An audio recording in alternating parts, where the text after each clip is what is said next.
Introduction to Shanghai Ba Huang Lu. A declining barbaric witch tribe, a young man quietly inherited the long-lost Zhu You Ban Curse, entered the Dajin family, and stirred up the chaos of the Ba Huang. Zha, a grass man, cursed the enemy to death, the golden cicada molts its shell, and slay the immortal flying sword. Buddhism and Taoism compete, aristocratic families engage in secret struggles, sects engage in fierce battles, and various ethnic groups seek hegemony. All poems and verses in this book are original. Introduction to Wenqing edition. Life is so lonely, and on such a lonely road, lonely you and I intertwine with each other. From then on, one person's footsteps were accompanied by another person's voice. Chapter 1. Mountain Rain with Guests from Afar. You are listening at novelfull.audio. In late autumn, it rains at night, and the numerous gorges are desolate in the cold smoke. In the depths of the mountains, figures held torches high and stood silent and solemn, their black raincoat rustling in the wind and rain. Bar stood at the forefront, his eyes sharp like eagles, staring tightly into the distance. The flames flickered and flickered, the forest shadows flickered, and the mountain roads flickered and twisted like snakes. Lord Wu, why hasn't the distinguished guest arrived yet? Didn't you say he must arrive today? Behind Bar, a thin old man shuddered, his neck shrinking into the furry fox fur collar. Looking around, the mountain road is still empty, with no one in sight. Gulaozi, are you in a hurry? It's not past midnight yet. Bar raised his eyebrows and said in a thunderous voice, shaking his golden earrings. He was in his prime, with a leopard head full of eyes and bare feet standing on the cold rocks, his tiger skin jacket wide open, revealing his muscular and knotted chest. The cold rain fell on him, evaporating into wisps of white vapor that drifted away. The old man's face stiffened and he forced out a smile. What Lord Wu said is, let's wait a little longer, wait a little longer. Bar gave the old man a sidelong glance and chuckled, Gio, you're too old. How long can you wait?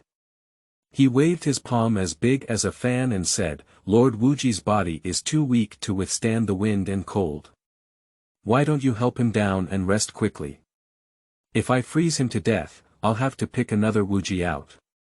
It's really troublesome. Two figures emerged in response, supporting the old man's arms. Lord Wu, you.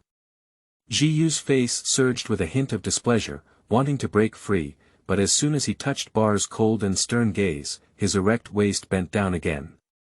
An old dog with lost teeth doesn't even have the courage to bark a few times.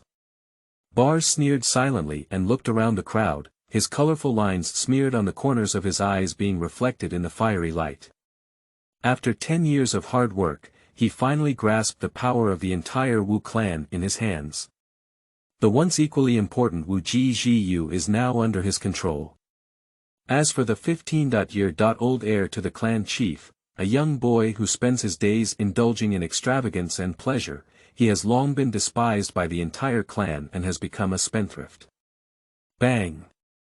Suddenly, a loud noise came from deep down the mountain path. Looking from afar, a huge black shadow flashed through the dense mountains and forests. The people of the Wu tribe were startled, and in an instant, the black shadow disappeared. Everyone thought they were dizzy, but in the blink of an eye, a huge black shadow appeared again on the rocks. Bang bang bang. The loud noise gradually approached, and the heavy footsteps shook the grass and trees along the way violently. Everyone shook their torches and looked closely. The black shadow was reflected on the nearby mountain wall, about 10 feet high, like a terrifying giant monster, coming with a fierce force. Lord Wu Wu. Bar's confidant, Ba Huang, took an arrow step and blocked Bar's body. He is short and hunchbacked, with a protruding mouth and garlic nose, and his narrow eyes are full of fierce light. Ba Lang, formerly known as Ji Lang, was an orphan brought back from a wolf den by former clan leader Ji Yi. After Ji Ye's death, Ba Lang took the lead in defecting to Wu Wu Bar and adopted him as his father, changing Ji's surname to Ba, thus becoming Bar's #1 loyal dog. Don't panic. Ba remained calm, his voice as steady as a rock. The massive black shadow turned into the mountain path, its face becoming increasingly clear. That is a dark green monster, with a head like a bull, a waist like an iron pillar, and eyes shining like golden copper bells, emitting a scorching and fierce light. It jumped step by step, its thick-scaled feet pounding the ground with a loud splash, splashing mud and water from its canopy. It's a mandrill. Why so big? He must have become a master. Damn it, chop it up. Everyone was shouting and groaning, touching the knives around their waist. Ba Lang leaned down slightly, ready to pounce and fight at any time. Ba stood still, his eyes flashing with a fiercer light than the mandrill. His thunder-witch refining body has entered the realm of the third day from the outside to the inside. The powerful magical power surged within the body, and before the raindrops touched it, they were scattered and splashed. In the wilderness where monsters are everywhere and fierce tribes are rampant, only those who are strong, ruthless, and courageous can survive. Is that the person from the witch tribe ahead? The mandrill suddenly stopped and let out a deep and soft voice. The volume is not loud, but it gathers but does not disperse, like a straight rain line, clearly reaching everyone's ears. The mandrill can actually speak human language. A group of people looked at each other, both surprised and suspicious. That's right, this is the Bailing Mountain of our witch tribe. Who are you? Ba stepped out of the crowd and shouted in a low voice. From the long ears of the mandrill, a small person less than half an inch suddenly emerged, and the voice was emitted from the person's mouth. My dear Prince Xiao, thank you all for waiting. The little man leaped up to the top of the mountain willow's head, stood with his hands down, and grew in the wind, transforming into an elegant man with a feather coat and a starry crown. He is in his 40s, with a jade waist and snow pearl shoes. He has a slender figure, smooth skin, and occasionally flashes his eyes, exuding a captivating aura. At this moment, halfway through the hour of midnight, it is the line between day and night. Ba's gaze flickered and he laughed as he welcomed him. Ha ha ha, it turned out to be a distinguished guest. Damn it, you scared us just now. I didn't expect that even the master's refined mandrill could be subdued, truly worthy of being the famous first alchemist in the world. Ba was so impressed. Wang Ziqiao twisted his beard and smiled, floating to the ground. With a thud, the mandrill fell to the sky, and upon closer inspection, there was no such thing as a mandrill. It's just a half-rotten tree stump. The members of the Wu tribe stared at the rotten wooden stakes and only regained their senses after a while. Sir, good technique. Ba couldn't help but shudder. The barbarians are known for their martial arts skills and often rely on their swords and fists to resist. Where have they ever seen such a magical technique? Carving insects and small skills, why bother? Prince Xiao said casually, the wilderness hides dragons and crouching tigers, and there are countless strange techniques, which may not be much worse than Wang. Sir, you're too polite. If we can ask for your help this time, our witches will have great luck. Ba clapped his hands and the witches all moved in unison, winding around the mountain road on both sides and forming a 9-curved welcoming formation. Welcome with a sword. Ba shouted up to the sky, his voice shaking Linyu, and the rustling sound of wind and rain remained silent. Chong chong. A sharp sword with a handle was unsheathed, and the cold light was warning people as they made a square transaction in front of Prince Qiao's arched knife gallery. Is this one of the 9 rituals passed down by the witches? Prince Qiao looked at the knife gallery calmly and asked. Yes, sir. It's very insightful. Don't be careless, my lineage of witches has only passed down the sword ritual. The complete 9 rituals of the witches are only found in the vast bloodline of the witches. Ba's tone showed a hint of unwillingness. 800 years ago, there was an internal conflict among the witches in the wilderness. They fled to avoid disasters and had to struggle to survive in the savage mountains and rivers. One day, Ba will kill back to the wilderness and restore his clan's power. If the nobles can pass on the sword ceremony, it can also be considered as a legitimate lineage of witchcraft, with pure bloodline. Prince Qiao nodded slightly and walked forward in a leisurely manner. Suddenly, the blade flew up and down, and the icy light almost touched Prince Zhou's back and forth, reflecting his eyebrows and temples. Prince Qiao seemed to have not seen it before, his feet never stopped, piercing through the forest of knives. He also took a torch and shook it, saying, "This should be a wild and inexhaustible torch made of wood. This wood is pitch black, shiny, and full of oil. Once ignited, wind and rain will not extinguish it. It is said to be the bones of the three-legged golden crow. Hee, I've never seen anything like the three-legged golden crow with my own eyes. It's probably just a rumor from the ancestors of the witch clan." Bar's gaze flickered over Prince Qiao, secretly startled.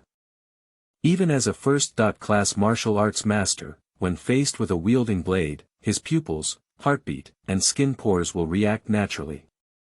However, Prince Qiao remained indifferent and showed no signs of discomfort. The alchemist is indeed profound and unfathomable. That's not necessarily true. The vastness of the 8 wildernesses is remarkable, Prince Qiao said as he walked. Besides, the 3-legged golden crow, along with the 6-eared macaque, the 8-winged golden cicada, and the 9-headed infant snake, are all listed as the 4 great witches worshipped by the witch clan. There is not a single record in the aristocratic scriptures, is there? Bar's heart twitched slightly. Is this the purpose of Prince Qiao's trip? This person is famous all over the world and is very popular. Wherever they go, all the aristocratic families of various countries greet each other with their shoes down. At first, I promised a heavy reward, but whether I could invite Prince Qiao to travel 1,000 miles to the wilderness is actually not very certain. Half a month ago, he received a message from the other party's paper crane, which led to the appointment of this meeting. The 4 great witch spirits, which means playing tricks during sacrificial ceremonies, no one can take them seriously. However, if you are interested in the 4 great witch spirits, please read our own collection of books at www.yuukangshu.net. Even if you take them away, it doesn't matter. Bar pondered the other party's intentions and tentatively said. Perhaps the alchemist likes to study some strange and absurd things. Anyway, the most brilliant martial arts scripture of his clan. Thunder which refining body in 4 directions has long been memorized and destroyed by him, and the rest are mostly miscellaneous records of the history and customs of the witch clan. Thank you very much for Lord Wu Wu's kindness, Prince Qiao said without hesitation. At this moment, the sword light flew faster and faster, and he was enveloped in a snowy and dazzling light. Suddenly, the blade light in the sky condensed and dissipated one after another. Unconsciously, Prince Qiao had already passed through the knife gallery and continued on, with the road cut off, creating a towering cliff. Wang Ziqiao couldn't help but stop his steps. "Sir, please." Bar's voice came from behind. "VIP, please." The witch clan shouted in unison. Wang Ziqiao was slightly surprised and his mind turned dark. Since ancient times, the Wu ethnic group has been rebellious, and the sword ceremony is not only a welcoming etiquette, but also a form of standing up and testing. In other words, if you want to be my VIP, it depends on whether you are brave enough. Chong. Chong. Chong. Chong. The members of the Wu ethnic group danced their swords again, their swords clashed frequently, and the sound of the clear yu resounded. The music of the palace, the merchants, the horns, the zheng, and the feathers continued to rise, forming a powerful ancient song. Weishi Weishi, strike the knife with a resounding sound. That child is valiant, Ninja Fu Wan. The Wu people welcomed Chu Gaohe, and the desolate and hoarse singing echoed in the wind, causing the deep mountain beasts to howl in sorrow. Ninja Fu Wan. Prince Qiao, if he had some understanding, was shrouded in clouds and mist at the foot of the cliff, unfathomable. The cold mountain wind blew his robe sleeves, hunting and flying. He gave a long smile and took a step out. UU Reading welcomes readers to come and read. The latest, fastest, and most popular serialized works are all available at UU Reading. Chapter 2. Young Master Born to be Indifferent. You are listening at Novel Full.audio. One foot fell and touched the ground. The air swayed like waves of water, as if two invisible doors slowly opened to reveal the stronghold of the witches. Bamboo forests, terraced fields, and stilted buildings. A hanging snow waterfall flows down from the north slope of the terraced fields, bypassing the towering bamboo towers and winding into a stream.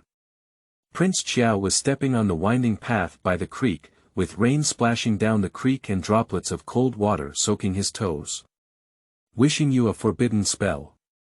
Prince Xiao's heart skipped a beat, with messages about the magic of the witch race flowing rapidly through his heart like a stream, but his face showed no signs of abnormality. Witchcraft can be divided into two categories. Wishing for blessings and forbidden spells, as well as ancestral witchcraft and body-refining techniques. Zhu Wu's body-refining technique is a pure martial art. Swallowing turbid qi, visualizing Zhu Wu, fighting with his physical body, and breaking through 10,000 laws with one force. The Zhu You Ban incantation encompasses a wide range of techniques, including medicine, worship, divination, formation planning, and the most vicious and eerie soul techniques. Wu Ling is the core of soul art. Once the life of the witch race produces a witch spirit, it is possible to cultivate various strange and mysterious divine powers. For example, taking human hair, blending it into clay figurines and grass figures, and using witchcraft spirits to cast curses. No matter how far apart they are from being cursed, they cannot escape the fate of losing their souls. However, the witch race has long declined, and most of the blessings and prohibitions have been lost. For thousands of years, it has not been heard of a person from the witch tribe giving birth to a witch spirit. Sir, you have a strong eye and courage. I can be considered convinced. Bar followed along with others, and it was only then that he truly showed a hint of awe towards Prince Xiao. Wang Ziqiao sighed and said, "The witchcraft of the nobility is indeed different from today's Taoism.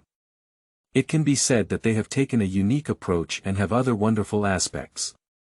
This is the formation of the dead Ji Bu, it's actually a gimmick. It's good for fooling people.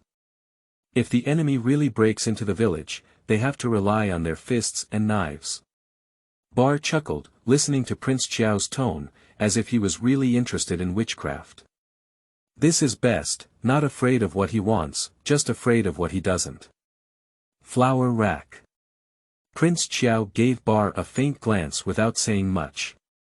The witch clan is really not good, no wonder they are confined to the wilderness and have become small people in the mountains and fields. It was midnight, and the entire village was sleeping in the darkness. The raindrops hit the hanging buildings one after another, making a dense sound like snow and jade. From afar, a faint sound of silk and bamboo drifted in the wind.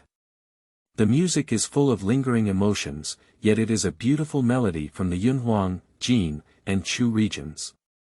Wang Ziqiao was slightly surprised and walked towards the music.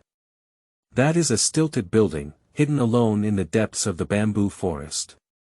The building is divided into 2 floors, with high foot railings and exquisite features in all directions. A wealthy and noble peony palace lantern is raised at the corner of the emerald green eaves, and the embroidered golden veil of young cats playing with butterflies hangs from the bamboo window. Through the fluttering veil, Prince Xiao vaguely saw a young man moving by the window, singing and dancing, with his long unbuttoned hair like a dancing black flame. Who is that? Prince Xiao couldn't help but be a little curious, whether it was the melody, palace lanterns, or gauze curtains, they all originated from the prosperous land of Jin and Chu. Does a mountain resident in a deep mountain valley still pay attention to these things? Humph, who else can it be? Ba Lang suddenly sneered beside him, looking disgusted. Besides the spendthrift from Jia, who else's kid would play until midnight, singing and dancing? So it's Jia's son, who is also your young clan leader. Prince Xiao's heart trembled. It was obvious that Bar had only practiced the ancestral witch-body refining technique, so the blessing of the forbidden spell should be inherited by Xia from his son. Pooh! Is he also worthy? Ba Lang spat fiercely on the ground. He doesn't work or practice martial arts every day, only knows how to fight grasshoppers, flirt with girls, go crazy and have fun. He even sold his tribe's things to those wandering merchants, exchanged a lot of useless lamps, silk, spices, music scores. The most ridiculous thing is that he sometimes sleeps in pigsties and chicken coops at night, saying stupid things that all things have spirits. We, the iron-clad men of the witch tribe, don't recognize such goods as the young clan leader. Ba Lang cursed incessantly, and the tribe couldn't help but agree with him with all their mouths full of resentment. After listening for a moment, Li Lei smiled deeply and said, "A melon child, there's nothing to say. Don't make the gentleman laugh." Despite that, Wang Ziqiao still caught a fleeting sense of pride in the depths of Li Lei's pupils. "Interesting," Prince Qiao said thoughtfully as he gazed at the figure upstairs. Bang! The music suddenly stopped, and the door of the bamboo tower burst open. Prince Qiao saw the young man stumble down the bamboo ladder and shouted loudly, "I want to eat fish chow. I want to eat fish chow. Xiaocui, Xiaoko, hurry up and light the lamp. Follow me to the stream to catch fish." As the young man approached, Prince Zhou suddenly felt his eyes brighten, and even the torches shining around seemed to become dim and lifeless. The young man looked about 14 or 5 years old, wearing a bright red shirt and a loose black hakama, with his skin as bright as jade and his eyebrows and eyes as picturesque. He had long hair unruly, dragging his wooden clogs and running deep and shallow to the stream. 2 little maids were chasing behind, panting and holding lanterns. "Big nephew, it's already so late. Why are you still fooling around?" Bar greeted him and shouted in a deep voice. The young man only then noticed the crowd and waved, his drunken eyes blurring as he laughed and said, "Uncle Lei, you haven't slept either." "Ah." He let out a hiccup and raised his arm to the sky, shouting, "In the late autumn night rain, the fish are fat. We are in this vast and heavy rain, enjoying the bonfire and fish, isn't it just a pleasure in life?" Bar frowned and Ba Huang immediately rushed forward, grabbing the boy's collar and saying, "Ji Shoujian, what's wrong with you again? You." The young man lowered his head and vomited out a puddle of foul-smelling liquor, all of which fell on Ba Lang's hand. Ba Lang instinctively pushed and the young man stumbled out, accidentally hitting Wang Ziqiao's calf and falling to the ground, splashing mud all over his body. "Oh!" The boy grabbed Wang Ziqiao's robe and wanted to stand up. Wang Ziqiao's heart inexplicably moved and he took a half-step back without leaving a trace.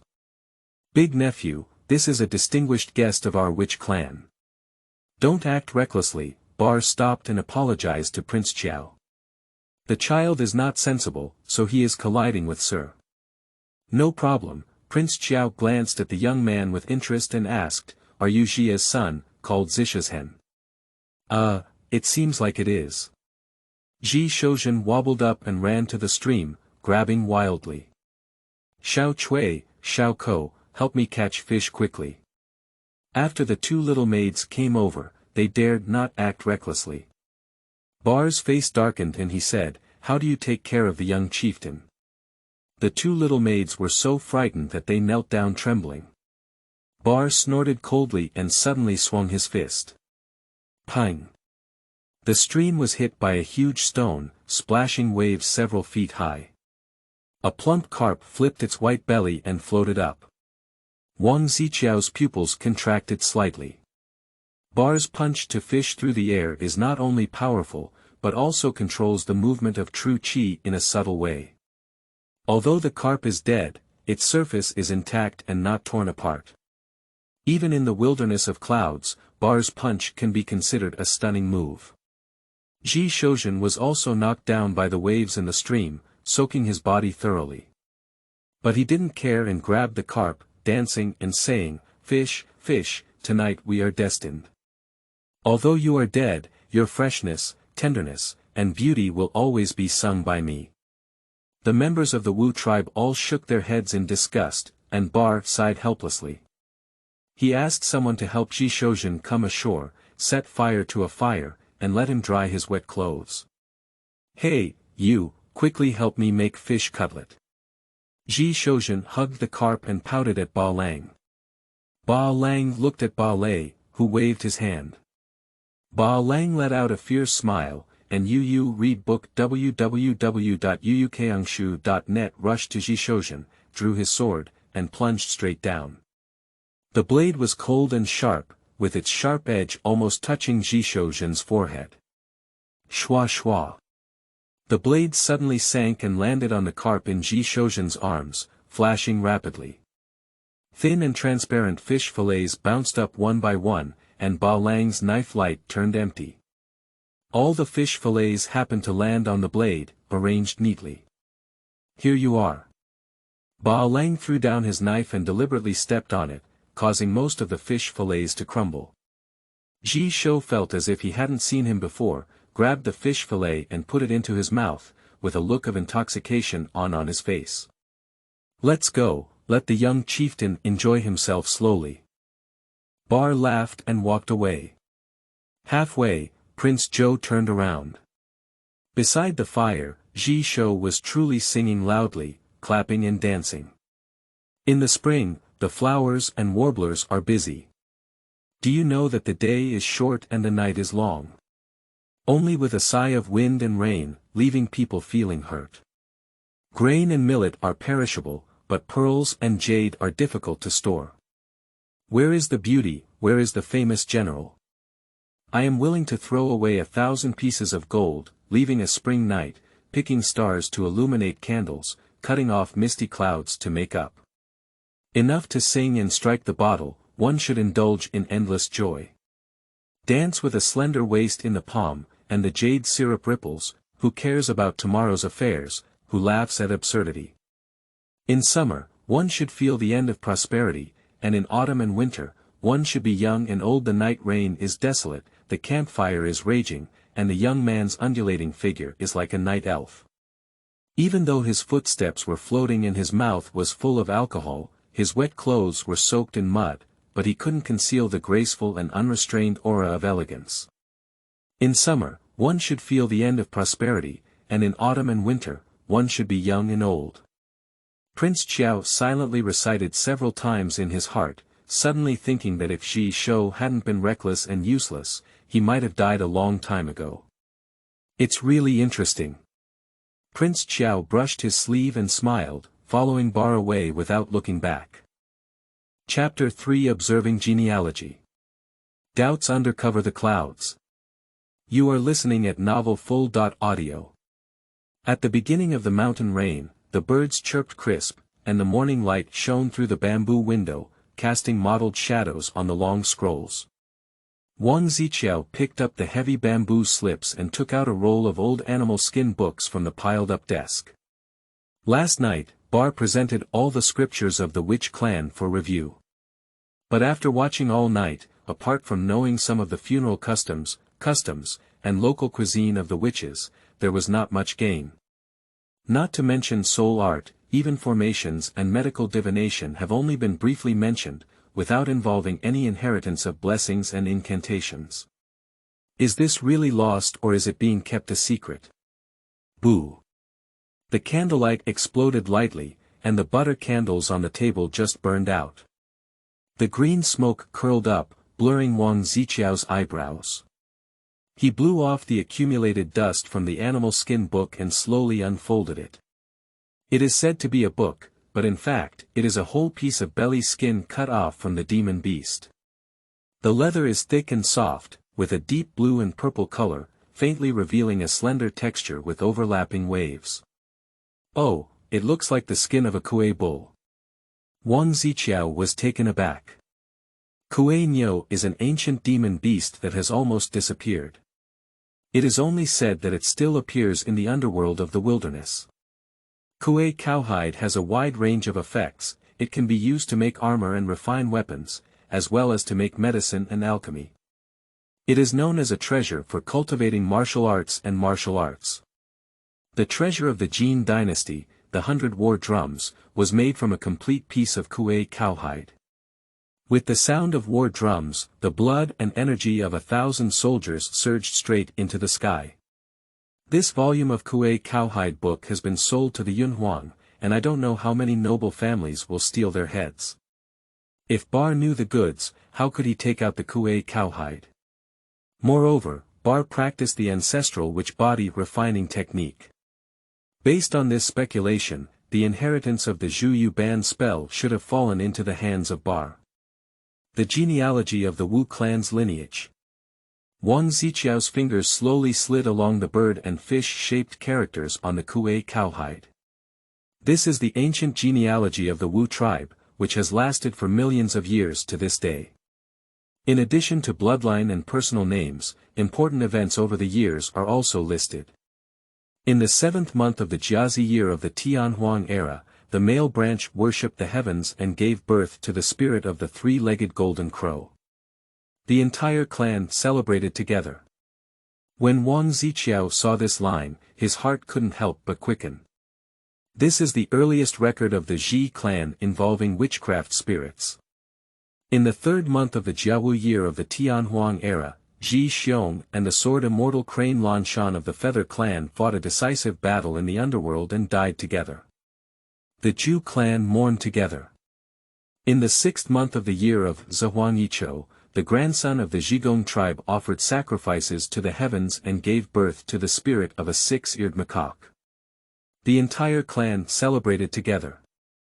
In the 1st month of the year of Guiwei in the Yunhuang era, Ji Gongsun invited the sword immortal Feng of the Feather clan to engage in a debate at the top of Kunlun and died. The entire clan mourned together.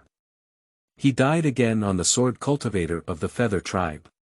Wang Ziqiao's lips showed a hint of playfulness as he continued to look down. In the following hundreds of thousands of years, the Ji clan never gave birth to any witches again. Until the 9th month of the year of Jimao in the desert, the witch Ji Shan offered sacrifices to the heavens and gave birth to the spirit of a 9-headed baby snake, which was kept secret.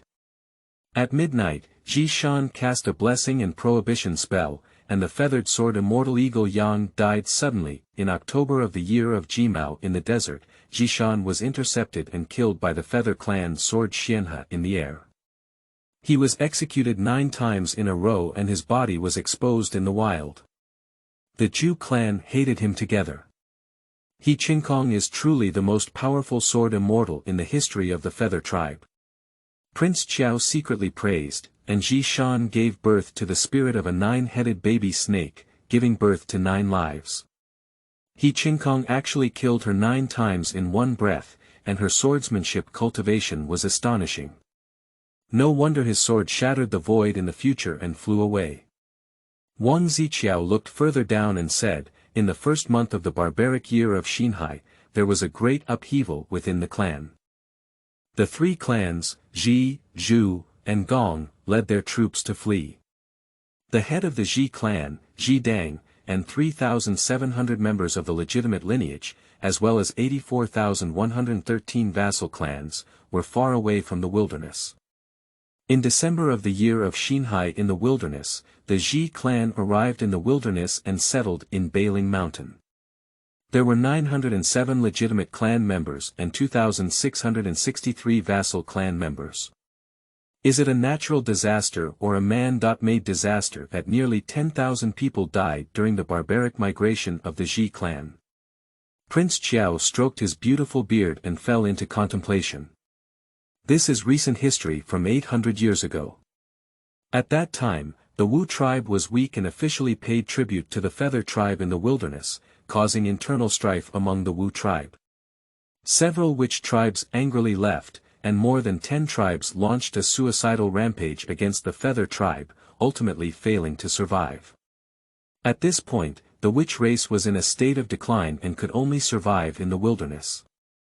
Throughout the genealogy, Ji Shan was the last person with the surname Ji who gave birth to a witch spirit. Now Ji Shan has been killed, about 3 million years away. No wonder Bar doesn't believe in any witches at all, it's been too long, too long.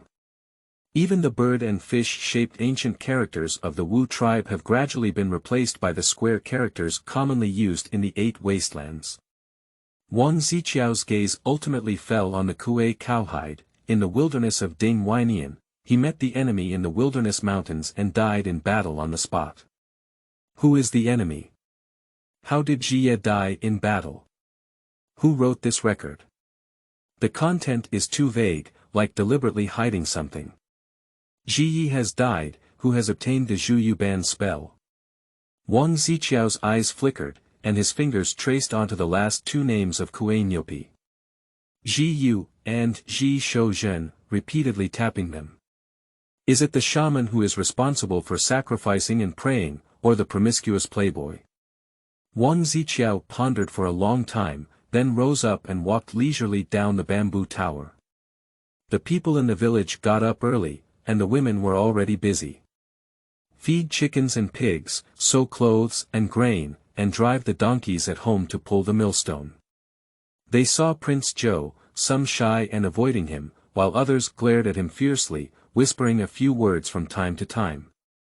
Men are all practicing martial arts and boxing by the stream, jumping and cheering, all in full swing.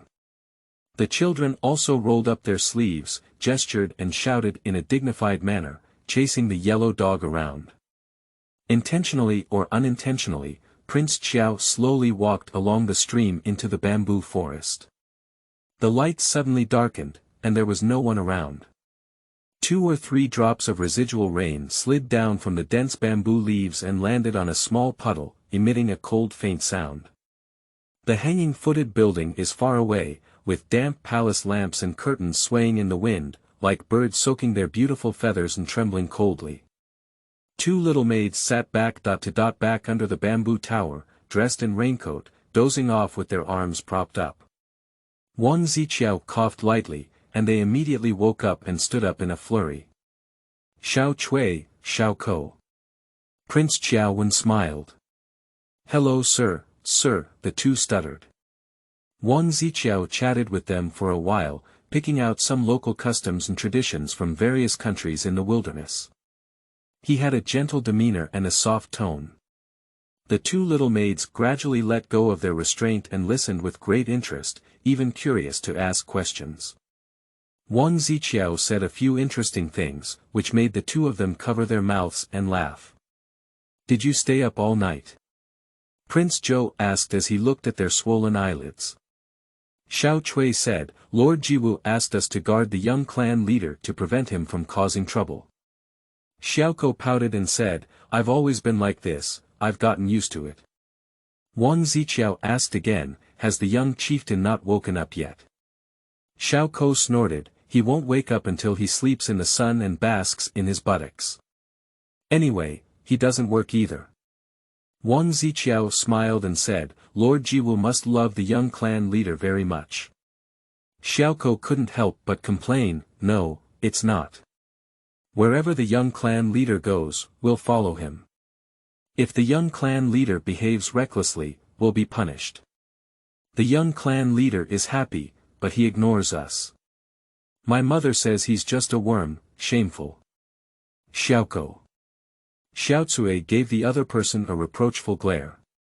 Bar was worried about Zishahen, and the 2 little maids showed that they were eyeliner.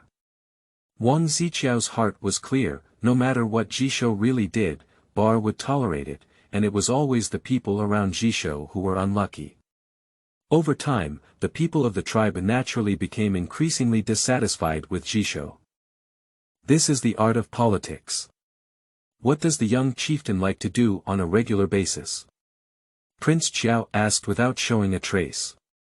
Xiaoko was about to answer when she saw a person walking out of the bamboo forest behind the stilted building, with a hunchbacked and ugly face, and a fierce gaze. It was none other than Ba Huang. The 2 little maids immediately remained silent like cicadas. Prince Xiao nodded to him, and when Ba Huang approached, he was silent and imperceptible, like a fierce wolf hunting in the dark at night. Sir, that trash only likes to eat, drink, and have fun. Ba Huang approached Prince Xiao, grinning with a hint of inexplicable meaning. I grew up drinking wolf milk, and my ears are very sharp. Prince Qiao smiled faintly and said, in the eyes of wolves, firewood is useless, but humans can use it to cook. Humans throw away leftover bones, but wolves love them so much. Do you understand the reason behind this? Prince Qiao's eyes met, and he avoided them uneasily. I don't quite understand what you said, sir. But what are you doing here, sir?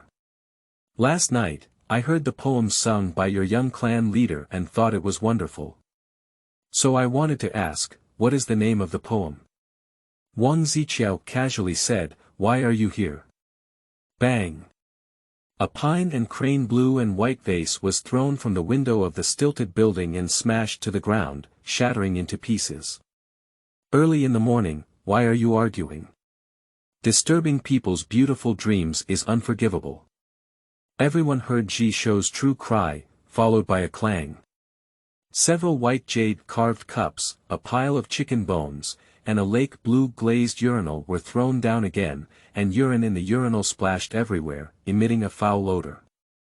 Wang Ziqiao and Ba Lang quickly dodged, while Xiao Chui and Xiao Ko were splashed with urine on their heads and faces, screaming.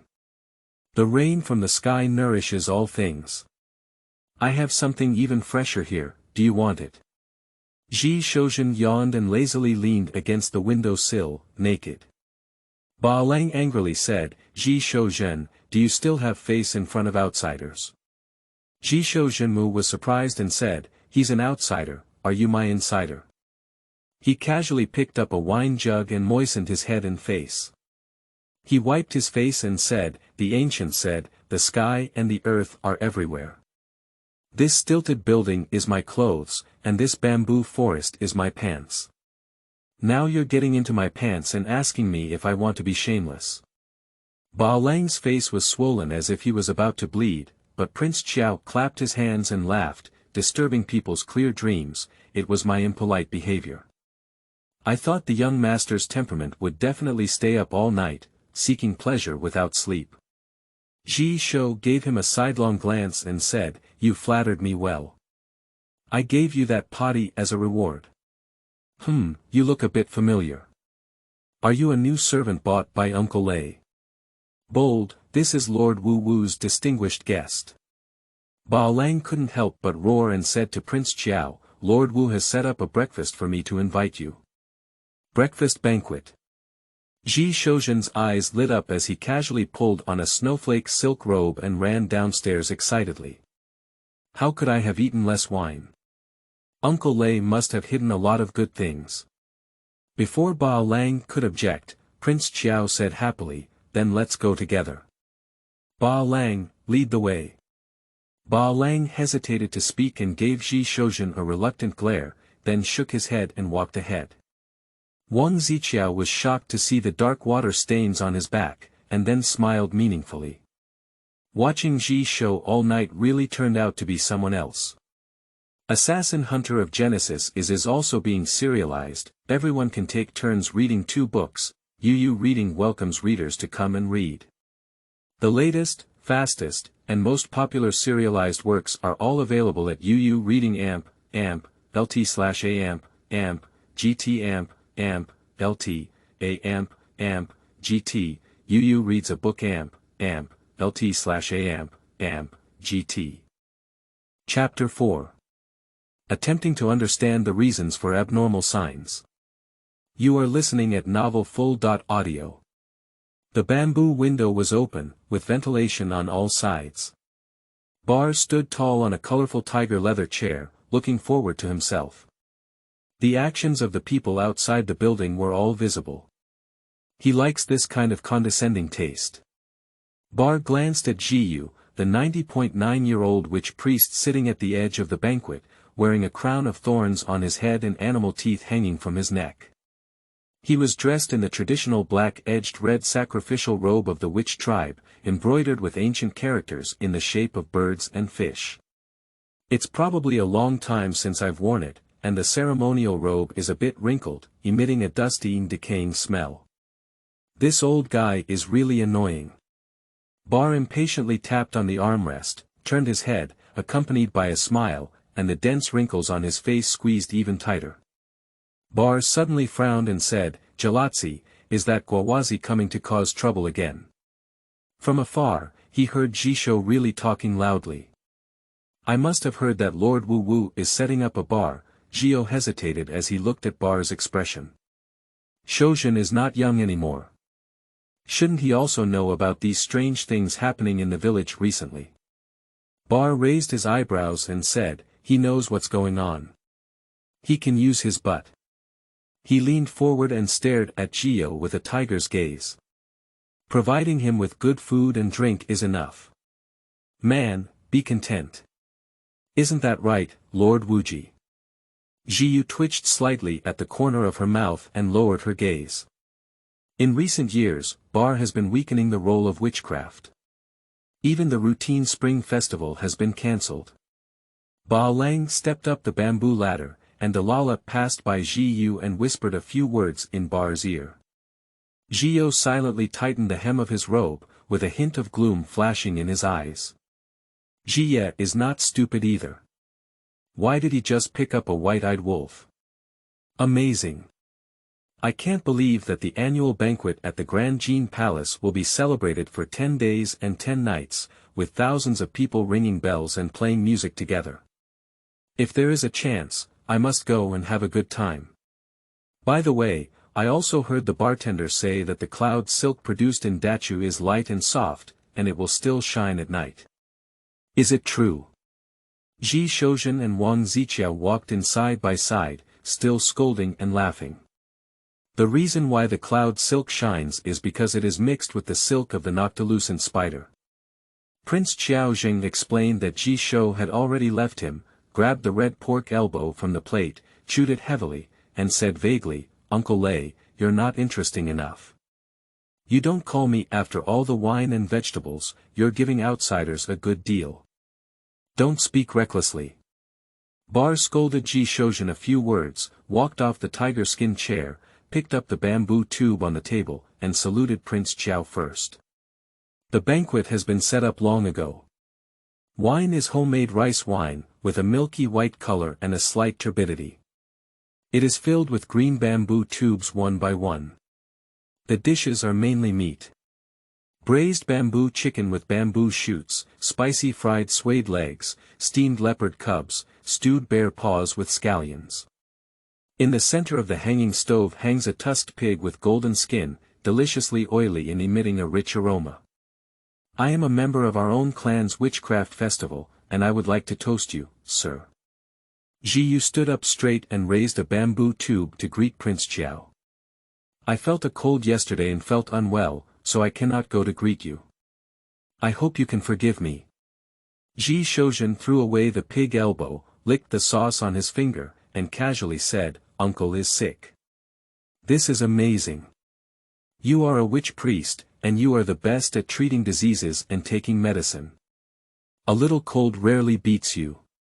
Yesterday afternoon, I saw Widow Wang sneak out of your room. TSK, don't you say, Widow Wang's waist is twisted quite well. The weak willow supports the wind, swaying and swaying. Prince Qiao, is that what you said on your end? With a slap on Jio's face, Bar also had a bad taste. He and Jio's struggle for power fell into the eyes of outsiders, and they were not good looking. Immortal bored turtle son. Both of them cursed in their hearts. You're welcome, Wu Ji. Prince Qiao raised his glass and welcomed him, his wide sleeve covering the bamboo tube. The jade ring on his index finger quickly dipped into the rice wine, and the ring was clear green without changing color. He slowly finished drinking and flipped the empty bamboo tube, gesturing to the crowd. Sir's boldness. Bar laughed heartily, and Jiyu also smiled kindly. Ji Shozhen thought to himself, the wind moves my waist and dances on my palms, the swans startle the autumn waves and the water flows. He patted his palms and savored it, enjoying himself. After 3 rounds of wine and 5 flavors of food, everyone's conversation gradually became more engaging. Jisho is really not strong enough to drink, his cheeks are flushed, and his clear eyes are a bit dazed. Wang Ziqiao's heart moved as he put down his bamboo chopsticks and smiled, saying, "How could such a wonderful banquet be without beauty?" Bar was taken aback and immediately said, "Ba Huang, call a few women up to serve the master. Don't be so troublesome." Prince Qiao shook his sleeve, dropped a few pieces of talisman paper, and ordered another pair of scissors. He cut the talisman paper 3 or 2 times to make it look like a woman. "Go." He blew gently at the paper cuttings, and the thin paper expanded rapidly, turning into 4 beautiful people with red lips and white teeth and vivid colors. With a smile, he shook his sleeves, whirled around the crowd, singing and dancing. Just a small trick to help wine thrive. Prince Qiao poured his wine lightly and secretly observed everyone. Bar opened his mouth wide and repeatedly exclaimed, but his body sat steadily like a mountain. Ba Lang held the handle of the knife and stood behind him, like an alert wolf dog. Zhio's face was full of smiles and his eyes were wandering. Zhishou Jinjiu was in full swing, opening bamboo tubes one by one and hitting them with chopsticks. The rice wine shook frequently, emitting a rhythmic, ding-dong sound. "It doesn't seem like a fuel-efficient lamp." Prince Qiao's gaze turned and he laughed as he approached a beautiful woman, saying, "Last night I listened to a poem by the young chieftain, and I was deeply moved. Life is short, it's better to have fun in time. Come and go, everyone, the beautiful woman is by your side. Don't let down the beautiful spring scenery." The women chuckled and threw themselves into the arms of the 3 of Bar. "If Ba Lang makes a mistake in his footsteps, he will stop him." Bar waved his hand and picked up the woman, squeezing her towering chest with force. He exclaimed, "It's true. Lord Jiwu is also a charming figure." Prince Qiao patted the table and smiled. As long as a woman in the symbol touches a person's skin, she will produce an induction. Bar's blood essence is vigorous, and his turbid qi is full of vitality. It is a path of pure martial arts and there will be no falsehood. Another talisman stuck to the support. The old wizard's qi and blood are weak, and the turbid energy in the meridians is pitifully scarce. I should have practiced body refining techniques, but it is far from being as good as Bar. Ha! Wang Ziqiao felt a chill in his heart. In the depths of Zhio's internal organs, there was still an inexplicable breath hidden, quietly wandering, circulating his heart meridians and emitting strange vitality. This wisp of breath. Wang Ziqiao's gaze turned to Zhiyu. Was it not Zhu Yu's forbidden spell? "Beauty, hurry up, come and have a drink." Zhi Shoujin took the initiative to stand up, shaking the bamboo tube and welcoming the talisman. As the 2 sides were about to touch, Zhi Shou's real hand shook and the bamboo tube tilted, causing rice wine to spill out and splatter all over the talisman's body. The beauty's limbs stiffened, like a deflated leather ball, slowly shrunk into a wet paper cuttings. "Beauty.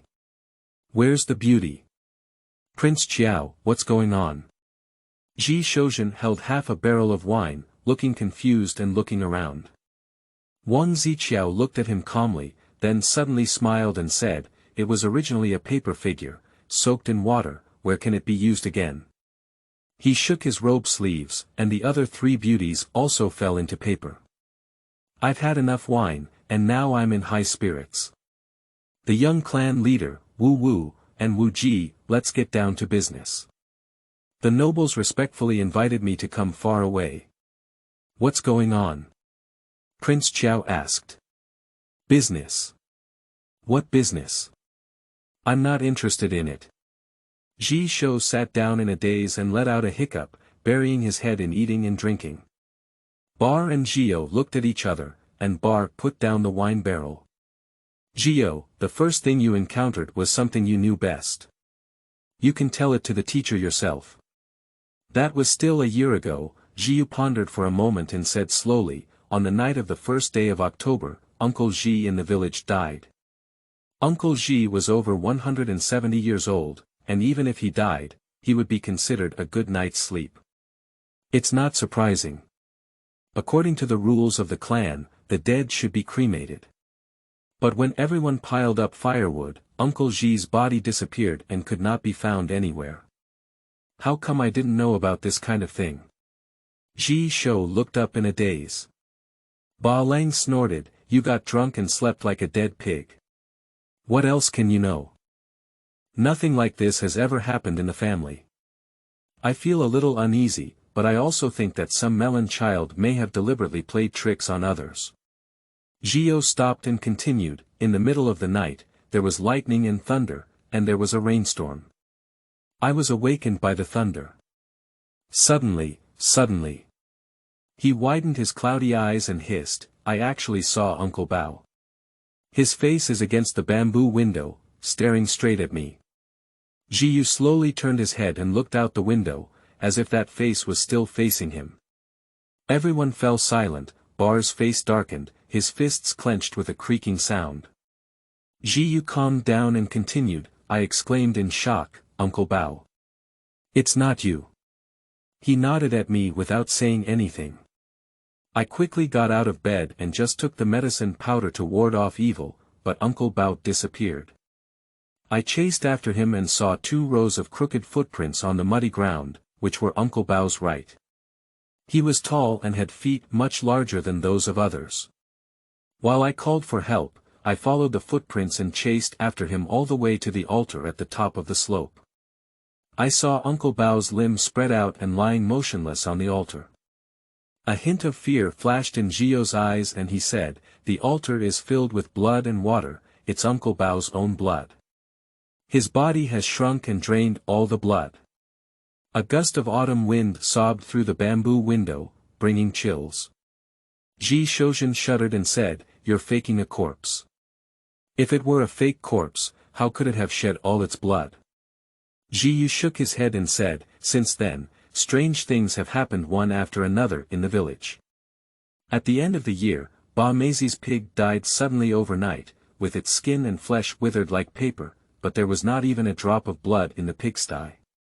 This spring, a group of tribe members went out hunting, but there was no news. Later, they accidentally dug up their heads in the field. In early August, a tribe member mysteriously drowned in a cesspit, and maggots kept crawling out of his nostrils.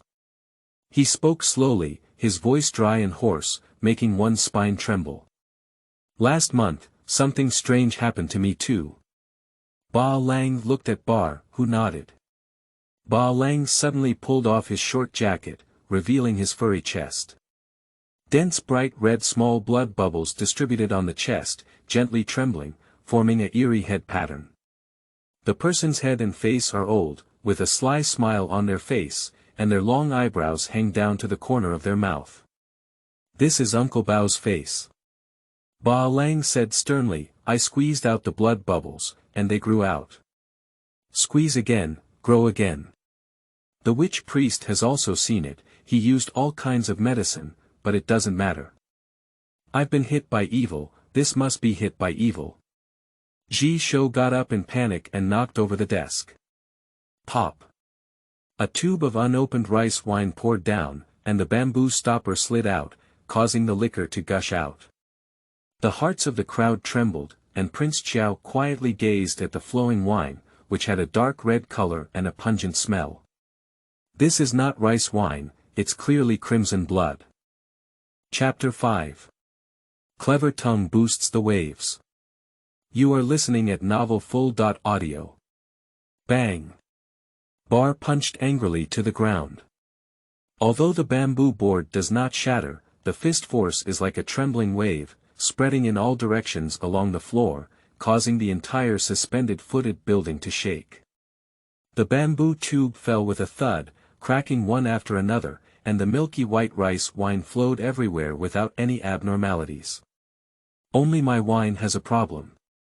Zhi Shou sat down on the ground and murmured to himself, did I also fall for evil? Ba Lang picked up the bamboo tube filled with blood, carefully sniffed it, and quickly presented it to Bar. The blood is very fresh, not clumped, it must have been taken today. But it's not human blood is not so fishy, it's like horse-like blood. Bar's expression suddenly changed. What is the blood of the Mahua tribe? Zhu Yu pushed away several cases in silence and hurriedly came to the pool of blood. He looked at it, dipped his fingers in blood, and half knelt on the ground, quickly sketching. It's a magic talisman. Prince Qiao's gaze fixed, and the talismans of Taoism were centered around words, adorned with cloud patterns and water marks, and stimulated by the clear energy cultivated in his body. The talismans of the Wu ethnic group are different, with birds, beasts, fish, and insects as the center, connecting patterns such as triangles, dots, and circles. They can be activated with just blood. Does the magic talisman belong to the Zhu You Ban spell, and the inheritance really fall into the hands of Zhu Yu? Wang Ziqiao secretly hesitated, wondering how powerful the Zhu You Ban spell was. If Zhu Yu could master it, how could he be willing to submit to Bar? Edict.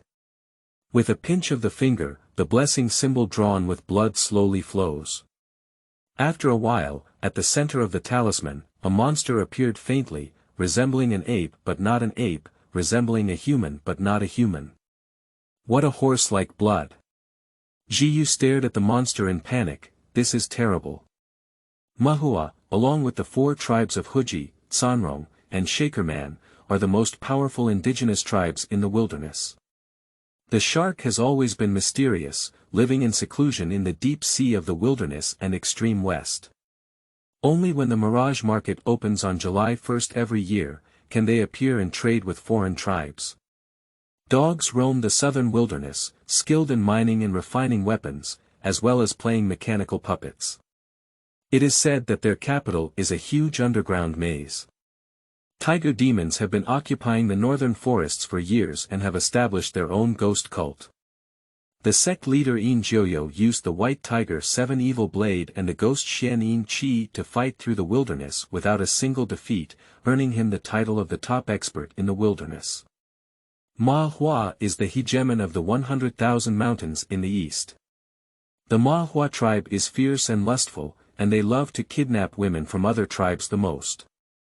They are born with divine power, jumping like flying, and wielding the 3 ultimate martial arts skills of 89 Kung Fu, Tong Arm Fist, and Wuing Leg, which are awe-inspiring in the wilderness. With the strength of the Wulin tribe, Bailing Mountain, it is impossible to provoke the Ma Hua tribe. Ma Hua always seeks revenge. Zhu Yu panicked and paced back and forth anxiously. A few years ago, a small tribe in Qinglu Mountain got involved in a horse race, and as a result, the entire tribe was slaughtered without even letting go of its bodies, which were eaten to pieces. Gelatzi, are you flustered? Bar stood up on the table and said sternly, first clean up the blood and don't leave any smell. Ma Huazi's nose is very sharp. Ba Huang, you go to the kitchen, check who packed the wine, and then go near Bailing Mountain to find out if there are any signs of Ma Hua breaking into the village. Ji, you go to the tribe's side to inquire. If anyone has bumped into Ma Hua, catch him first. The 2 of them disposed of Ma Hua's blood and hurriedly left. Bar forced a smile at Prince Zhou and said, I'm sorry to disturb Mr. S drinking. I'll accompany Mr. to look around. What do you think about these troubles in the family? Wang Ziqiao followed Bar down the bamboo tower, while Ji Shoujin still sat still. His lonely shadow was cast on the wall by the sunlight, like an old painting covered in dust for years. Perhaps by brushing away the dust, you can see the original color of the painting clearly. Wang Ziqiao gave Ji Shoujin a deep glance, and the young man happened to turn his head, his eyes facing each other, and then stagger, with the same sharpness flashing through his eyes. There are no ghosts in this world, at least there is no human way. Prince Qiao walked against the winding stream path. At noon, many people of the Wu ethnic group are lighting a fire and cooking. Smoke wafts from cooking everywhere, drifting into the green mountains and clear sky. Bar squinted his eyes and his gaze was like a needle. Sir, what you mean is that Uncle Bao's matter has nothing to do with evil spirits or fake corpses. Wang Ziqiao nodded and said, in the great Yan dynasty of Yunhuang, there was a sect that combined Taoism and martial arts, called the Zombie Gate. They used secret techniques and medicines to refine the dead into zombies that could move freely and be difficult to penetrate with knives and guns. However, it usually takes several years for a corpse to become a zombie. On the night when Ji Bao died, he would walk around, which is absolutely impossible. It's not a natural disaster, it's just people doing it. Bar's gaze flickered. Can Uncle Bao's story be fabricated? He hid Uncle Bao's body beforehand, placed it on the altar, and then fabricated a lie to scare people. The old man did this to pretend to be exorcising evil and regain the power of sacrifice. It's possible, Prince Xiao said leisurely. Since Xiao is suspected of carrying the Zhu You Ban spell, he happened to use Bar's hand to force him. Just. Prince Xiao changed his tone, there's another possibility. Sir, speak quickly. In the middle of the night, Ji Yu only saw Ji Bao's face pressed against the window. That's all. Prince Xiao walked up the hill ahead, casually folding off a white wild chrysanthemum and holding it up in front of Bar. If I hide behind Ji Bao's body and lift him to the window, Jiao can only see Ji Bao's face. He gently shook Kikuchi, you see, although the dead cannot speak, it can still nod. Bar suddenly said, after hearing what the gentleman said, there's nothing strange about this matter. Of course, the footprints left by Uncle Bao on the muddy ground can also be obtained. However, why put Uncle Bao's body on the altar and even dry his blood? Is the altar of the nobility set on the mountaintop? Prince Qiao smiled and climbed up the slope. On both sides of the path heading south, the Wu ethnic group cultivated a large number of terraced fields, as if unfolding a green fan, layer by layer, covering the mountaintop. It's time to go to the altar and take a look. Bar pondered for a while, feeling more like Jiao was playing tricks. Except for him, who in the clan has the courage to oppose themselves. Along the way, the sound of water gradually roared. The waterfall falls straight from the mountaintop, with snow falling and jade splashing, and water vapor rolling. On the other side of the waterfall, there stands a high altar of the witches. Above and below the altar, there are mottled mountains and stones piled up, like an inviolable giant. The ancient and clumsy momentum presses the waterfall down. Wang Ziqiao approached and carefully examined. At the east, south, west, and north corners of the bottom of the altar, pillars are erected and decorated with birds, animals, flowers, plants, fish, and insects. On the square pedestal, witchcraft talismans are carved at the corners, and a flat, pale animal bone is laid in the center, which is believed to be the place where witchcraft worship and pray to heaven. Prince Qiao looked at it for a while before slowly saying, perhaps releasing the blood of the Ganji Bao is to offer sacrifices to heaven. Isn't there a blood sacrifice in the oldest sacrificial ritual of the nobility? Bar shook his head and said, the blood sacrifice thing, you have to live to do it. Do we have to live? It must be alive, this is the ancestral rule. Wang Ziqiao stared at the pale animal bones, frowning and pondering. The events of the Wu tribe began with the blood sacrifice of supporting treasures, interlocking one by one, as if following some mysterious and primitive ritual, advancing step by step.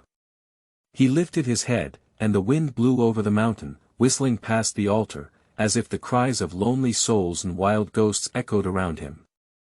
The Wu tribe worships the heavens, not only killing cattle and sheep, but also treating captured enemies and members of the tribe who commit capital crimes as sacrifices. No one in our group understands blood sacrifice. For a long time, Bar's eyes flickered with a hint of contempt. Although Jiao is a witch sacrifice, he doesn't have much other skills besides picking some herbs, treating minor illnesses, singing sacrificial lyrics, and dancing witch dances during the heaven sacrifice. Prince Qiao Roa said meaningfully, this is not necessarily true. Some people may seem incompetent on the surface, but they hide it deep in their bones.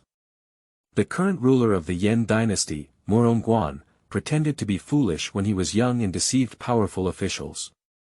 It wasn't until he ascended the throne that he revealed his strength. Bar's body trembled slightly and he said, is Jiao pretending to be old and incompetent, but actually hiding two hands? Wang Ziqiao's expression froze.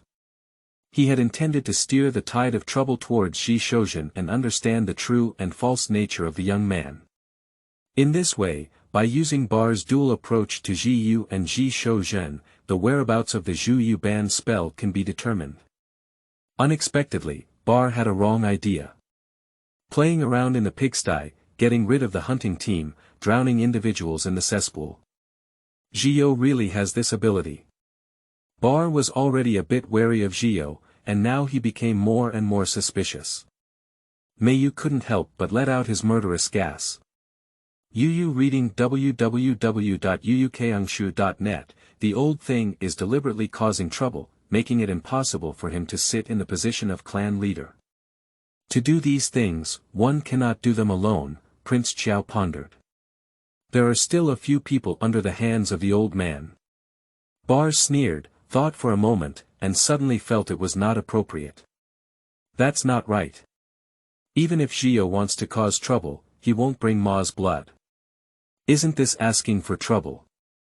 Wang Ziqiao's heart twitched. Why did the bottle of wine containing Ma Huaxue happen to be knocked over by Ji Shou? The two of them were each puzzled, wandering and pondering near the altar. For a long time, seeing the dusk, the two of them just went down the mountain. No matter who did it, I will investigate thoroughly. Bar clenched his fists at Prince Zhou. Sir, he has a wide range of knowledge and magical Taoist skills. He must help me. The rightful duty. I only hope that Lord Wu Wu allows me to move around freely and act conveniently. Okay. I'll give orders immediately. No matter what the master asks, the clan members will follow suit. The master's words are my Bar's orders. Wang Ziqiao smiled slightly, and as they were walking up the mountainside, they suddenly noticed that the stream at the foot of the mountain was shrouded in darkness and surrounded by their tribe. Bar's heart trembled, his footsteps quickened, and he hurried away. Lord Wu Wu is here, Lord Wu Wu is here. The clan members shouted, making way one after another, their faces filled with fear. The stream murmurs, its color dyed blood red. A corpse resembling an ape but not an ape, resembling a human but not a human, with angry eyes wide open, lying upside down in the stream. LT, RF equals, GT, UU Reading welcomes readers to come and read. The latest, fastest, and most popular serialized works are all available at UU Reading LT/a GT LT, a GT, UU reads a book LT/a GT. Chapter 6. Birds Flying in Difficulties in the Forest. You are listening at novelfull.audio. It's Ma Hua. Still a dead horse-like creature. Bar's heart suddenly sank and he stood in the stream, feeling lost for a moment. The setting sun shone like blood, the water shimmered, and the corpse seemed to twinkle with countless dazzling blood-colored spots. He vaguely heard the increasing noise of the tribe's commotion, spreading out like waves of despair and fear, engulfing him and the village. Get out of the way. Everyone get out of the way. Ji Yu, dragging his long robe, trembled and rushed to the body. This is. He limped and knelt down with a thump, letting out a heart-wrenching scream. God damn it, which turtle's son brought this earth-shattering disaster? Bar's body shook and he suddenly woke up. Who was the first to discover the body? When was it? A few women hurriedly approached and said, just as the sun had just set, we were washing dishes by the stream when suddenly there was a bang from upstream and we saw the body being washed over by the water. It fell from the sky. It seemed like someone had thrown it into the stream. Lord Wu Wu, we need to come up with a solution quickly. Ji Yu trembled as he grabbed Bar's arm. If Ma Hua comes knocking on him. Bar's face slightly changed, and the warm evening light shone on him, only giving him a sharp blade-like chill. He looked around, filled with the panicked expressions of his tribe. He wanted to appease them a few words, but felt a burning and indescribable shame on his face. He is an ambitious Bar. Not a frightened rabbit. A sudden wave of unwilling anger came. Bar suddenly shook off his support, lifted his leg, and stomped hard on Ma Hua's head. "What's it like to come knocking on your door? This is Bailing Mountain. It's our Wu tribe's territory. It's the territory that our ancestors exchanged for with all their lives." Ba's sharp gaze, like a knife, slowly brushed past the tribe members and gradually calmed down. "Whoever wants us to die, we want them to die first." Ba clenched his vinegar bowl-sized fist and roared angrily like thunder, rolling over the sky. Fear, on the contrary, aroused the wildness deep in his blood. Within Ba's body, a fierce cloud of turbid energy suddenly rushed towards the dantian, causing blood to gush out, causing thousands of muscles to expand and contract on their own. The veins in his arms and legs burst out one by one, like a wild dancing electric snake. Ba felt a burst of ecstasy in his heart, which was a sign that the bottleneck of the thunder which refining body's four directions had loosened and was approaching breakthrough. At this moment, he was clear and energetic, with a cheerful mood, and his entire body seemed to spread infinitely towards heaven and earth, giving birth to a profound spiritual insight. The separation of heaven and earth and the turbid Tu Chi, cultivate the separation of martial arts and martial arts. The turbid gas evolves into a Mother Earth, tangible and without substance. Clear energy leads to emptiness, with substance but no substance. The martial arts channel circulates turbid Chi, while the martial arts channel exhales and absorbs clear Chi. Regardless of martial arts or martial arts, if one wants to cultivate to a higher level, it will ultimately involve the mysterious spiritual realm. Just now, Ba's mind was agitated and his fighting spirit erupted, inadvertently triggering a mysterious connection between his spirit and martial arts. Martial arts are advancing with the flow. He has a premonition that as long as he can overcome this difficulty, his thunder which refining body will transform and enter the ranks of true experts. "You guys, go and seal the village first. From now on, everyone will guard the village honestly for me. No one is allowed to go outside unless I speak up. You go find Ba Lang, he knows what to do. You guys, search the village well, go door to door. And you, divide into 12 groups, patrol the village every hour. The rest of the people disperse first, and if anyone realizes something is wrong, they will immediately sound the horn." Ba's fighting spirit is strong, constantly giving orders, and the emotions of the tribe become more stable. Many men spontaneously picked up sharp knives, spears, and forks to explore everywhere. Women and children are also unwilling to be outdone, leading hunting dogs and patrolling from house to house. Zhu remained silent, only lowered his hair and froze. His hunched figure was cast onto the water by the evening light, trembling and trembling, as if intermittent. Ma Hua's death has nothing to do with this old guy, right? Ba glanced at Zhu. If Ma Hua killed him, the entire clan would have to be buried, and Zhu wouldn't be foolish enough to seek his own death. "Lord Wu Wu, this is a major matter that concerns the life and death of the entire clan. I will bathe and burn incense, and do a good divination to rest." For a long time, Zhu lifted his head as if waking up from a dream. Ba stared at Zhu for a while and said, "If I find out which turtle's son is causing trouble, I will definitely crush his eggs." Zhu coughed a few times and apologized to Wang Ziqiao, walking away alone. This Ma Hua is covered in knife wounds all over his body, many of which were intentionally added and even mashed up to cover up the martial arts skills of the person who made the move. He has strangulation marks on his wrist. Perhaps it was by killing Ma Hua outside first, then bringing the body into the village, tying it to distant bamboo shoots or vines, and then shooting the body out like a bow and arrow, finally falling into the stream. It's probably coming from that direction. Zhu faintly heard the conversation between Ba and Prince Qiao behind him, with a hint of sadness and ridicule seeping out of his lips. Ba is ultimately too young.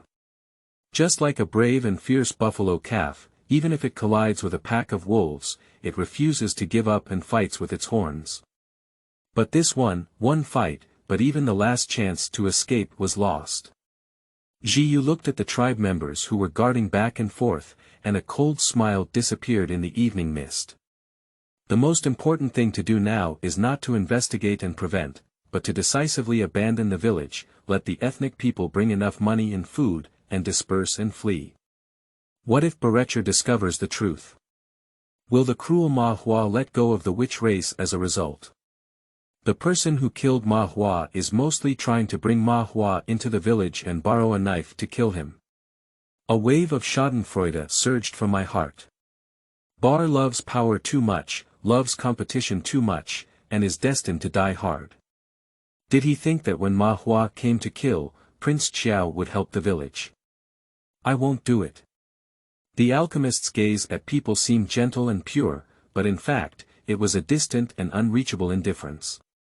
During the quiet night of divination and stargazing, Zhio can see everything. The kind of indifference that belongs solely to the starry sky. Turning over the mountain slope, surrounded by giant rocks to the east, is the residence of previous witch priests. The terrain here is high, with few people, and dozens of rugged and varied mountains and rocks along the way, scattered and seemingly disorderly, but also following some peculiar pattern. Zhio still remembers the scene of the previous old witch priest holding his little hand and walking through this place for the first time. Wazi, this is not an ordinary pile of stones. The old witch told him that this was the 8 formation diagram laid down by the clan leader Ji Dang 800 years ago.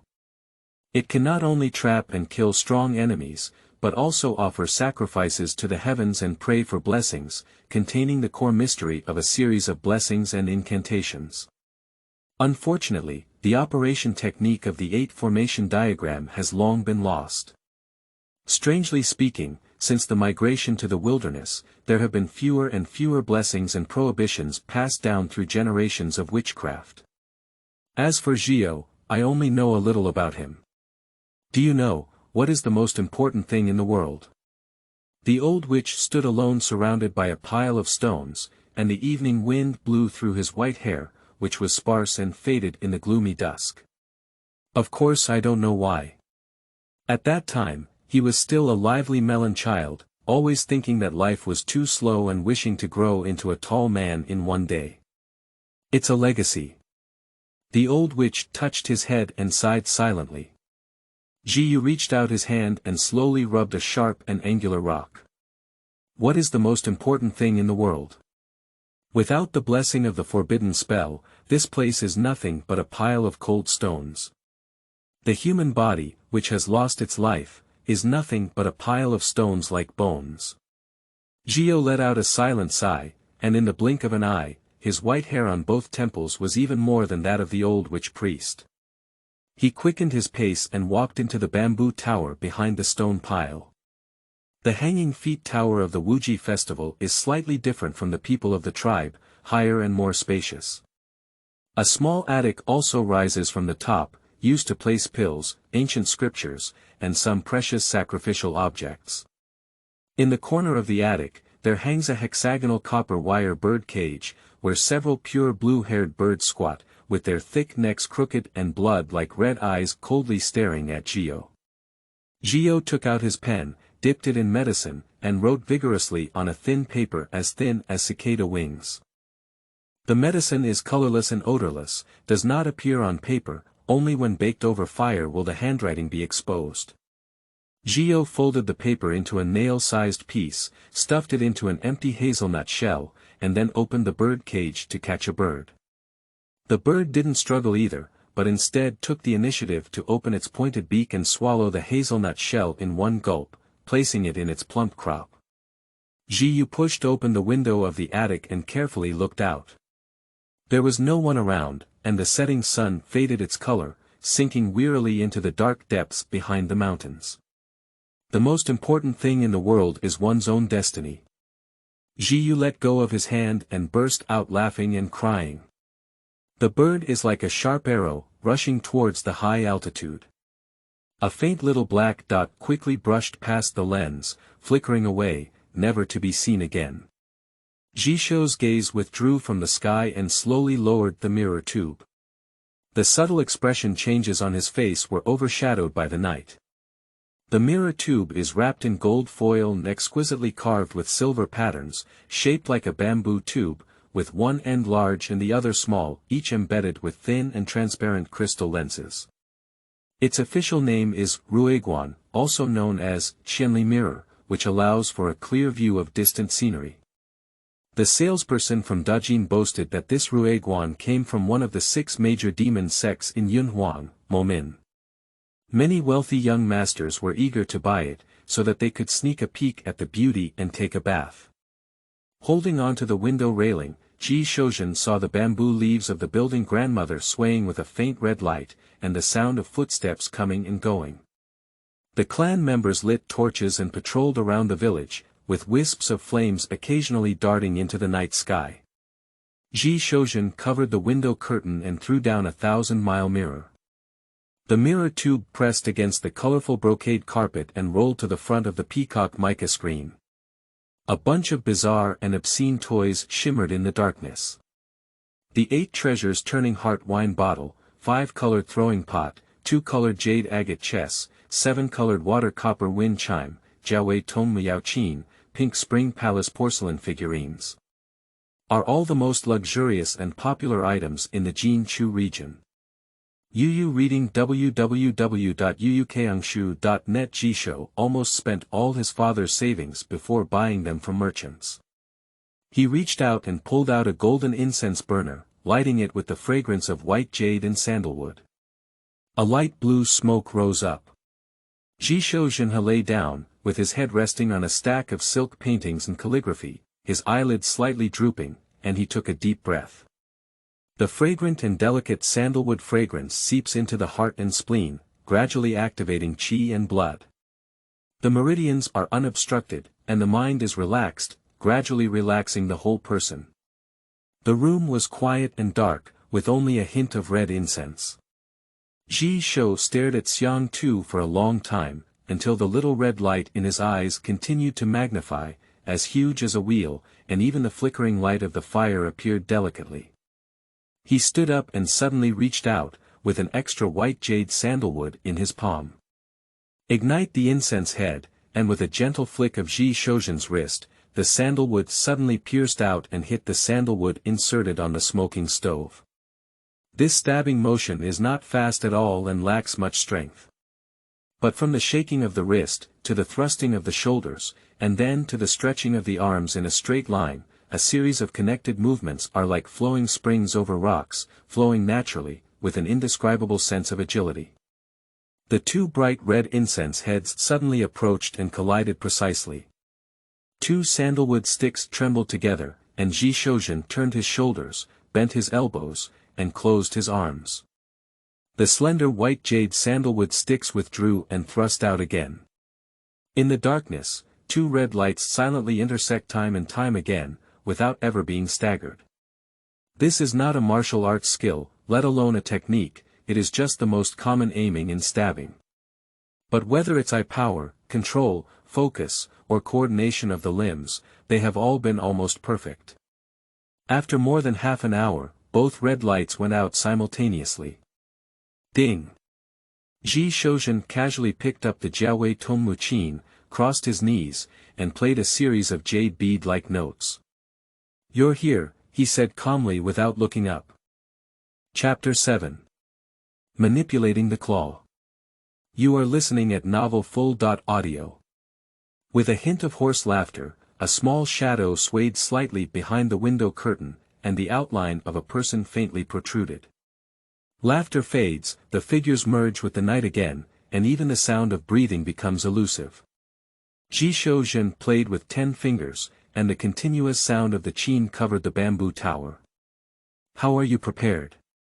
The person's voice drifted from behind the window curtain, blurry like smoke. "From the moment my father made a plan before he passed away, I have been preparing." Ji Shoujin's gaze slowly swept over the dazzling array of treasures, and after a moment of confusion, he said, "These days, my eyes have been getting better and better, and my ears and nose have become much sharper than before. Occasionally, I even feel a bit of good or bad luck in a daze." The window curtain shook suddenly and said, "Is the witch spirit really going to become?" Ji Shoujin nodded and said, "Dad once said, the 5 senses of spirit leap, qi and blood float up, the eyebrows and fetal movements move, and the witch spirit desires to be born. I have all the signs. Okay. The old clan leader didn't expect anything wrong. You were born with pure blood and a much stronger soul than ordinary clan members. You are the most likely member of the Zhi clan to achieve witchcraft spirit in 1,000 years. The person's tone showed an uncontrollable excitement. We have been waiting for too long this day. The living spirit of the old clan leader has also been waiting for too long. At least neither you nor I need to act anymore, said Ji Shozhen with a faint expression. The person shook his head and said, compared to the kindness of the old clan leader towards me, what is this worth? The old clan leader once said, when doing big things, you must be ruthless and even more patient. You are more like his son than I am. But only you have his blood flowing from your body. So, on this road, I have to continue walking, murmured Ji Shozhen as the piano gradually sank. Because my surname is Ji, I am bleeding with the blood of the Wu tribe. Until today, neither you nor I can turn back on this road. Don't forget, the old clan leader has sent his life away. The person's voice snapped, bursting with a bloodthirsty murderous aura. In a few days, a horse-like hunting team will touch the village, and I have left enough traces for them. After a moment of silence, Ji Shozhen said, with Bar's temperament, he will definitely have a big fight with Ma Hua. Then there's only one last step left. Ascending the altar to offer sacrifices to the heavens, the person said with a stern expression. Throughout history, the ancestors of the Wu ethnic group have all gone through sacrificial rituals, and the unity of heaven and humanity is the only way to truly give birth to the Wu spirit. Ji Shozhen's fingers on the strings couldn't help but lag, and the sound of the piano was somewhat chaotic. If that person had any sense, he gave Ji Shozhen a deep glance and said, "Are you still hesitating?" Ji Shozhen lowered his eyes, and darkness surged around him. How could I have the right to hesitate? He suddenly bent the strings, and the strings trembled like sharp thorns on his fingertips. In the Confucian language of the great Chu dynasty, there is a saying. If the name is not correct, the words will not go smoothly. Although Bar holds great power, he still lacks the title of a clan leader. He will either make me fall off the cliff or drown in the mountains and rivers when he gets drunk sooner or later, and my tribe will only applaud, grateful that there is one less calamity in the village. The humanitarian said, "You know what? Why bother about those fools?" The old clan leader once said, "For the sake of the witch spirit and the ancient noble inheritance of the witch clan, blood flows into a river at all costs." Just like 800 years ago. Ji Shozhen muttered to himself, and after a moment, he said again, "In the evening, Ji Yu released another blood-eyed falcon. Does Wu Ji like raising birds?" Prince Qiao walked up to the hanging tower, and the twisted creaking sound of the bamboo ladder appeared unusually sharp in the late night. What? The attic was dimly lit, and the oil lamp shone like a beam, revealing the wrinkles that suddenly contracted from his face. Do witchcraft like raising birds? Wang Ziqiao stared at the hexagonal copper wire bird cage hanging in the corner and asked repeatedly. The light reflected in his deep pupils, and a hint of sharpness flickered in his daze. Zhio walked up to a few tables, sat cross-legged, and instinctively didn't look at the birdcage. Sometimes I feel so stuffy, play with birds to pass the time and make the gentleman laugh. In the middle of the night, Prince Qiao suddenly came to visit, causing him to feel uneasy. What kind of bird is this? It looks quite special. Prince Zhou walked straight up to the birdcage and flicked his finger. The cage shook, and a few blood-eyed falcons stared coldly at him. The wild bird caught in the mountains, how do you know what it's called? Zhiyu coughed dry and picked up the water jar on the table to moisten his throat. Sir, why are you here late at night? Wang Ziqiao smiled and didn't answer any questions. Instead, he kept looking at the blood-eyed falcon and said, the fur has turned green, the eyeballs have turned red, and the neck is particularly thick. I should have seen it in some picture book. Let me think. The bent waist and back suddenly stiffened. By the way, Wang Ziqiao continued, it seems to be called Blood Eye. Blood Eye. Zhu Yu hurriedly grabbed the interface and said, it's the bloody-eyed sparrow. Ah. Yes, it's the blood-eyed sparrow, that's it. Prince Qiao suddenly patted his forehead, turned his head, and looked at Zhu Yu with a smile on his face. Ha. So, Wu Ji knows the name of the bird. As soon as the gentleman said it, I suddenly remembered that a servant had occasionally mentioned the name of this wild bird. As I grew old, I couldn't remember these inconspicuous things. It was still the gentleman who was talented and knowledgeable. Zhu Yu apologized with a smile, his stiff waist and back calmed down. Wang Ziqiao mistakenly identified the blood-eyed falcon as the blood-eyed sparrow, which was exactly what he wanted.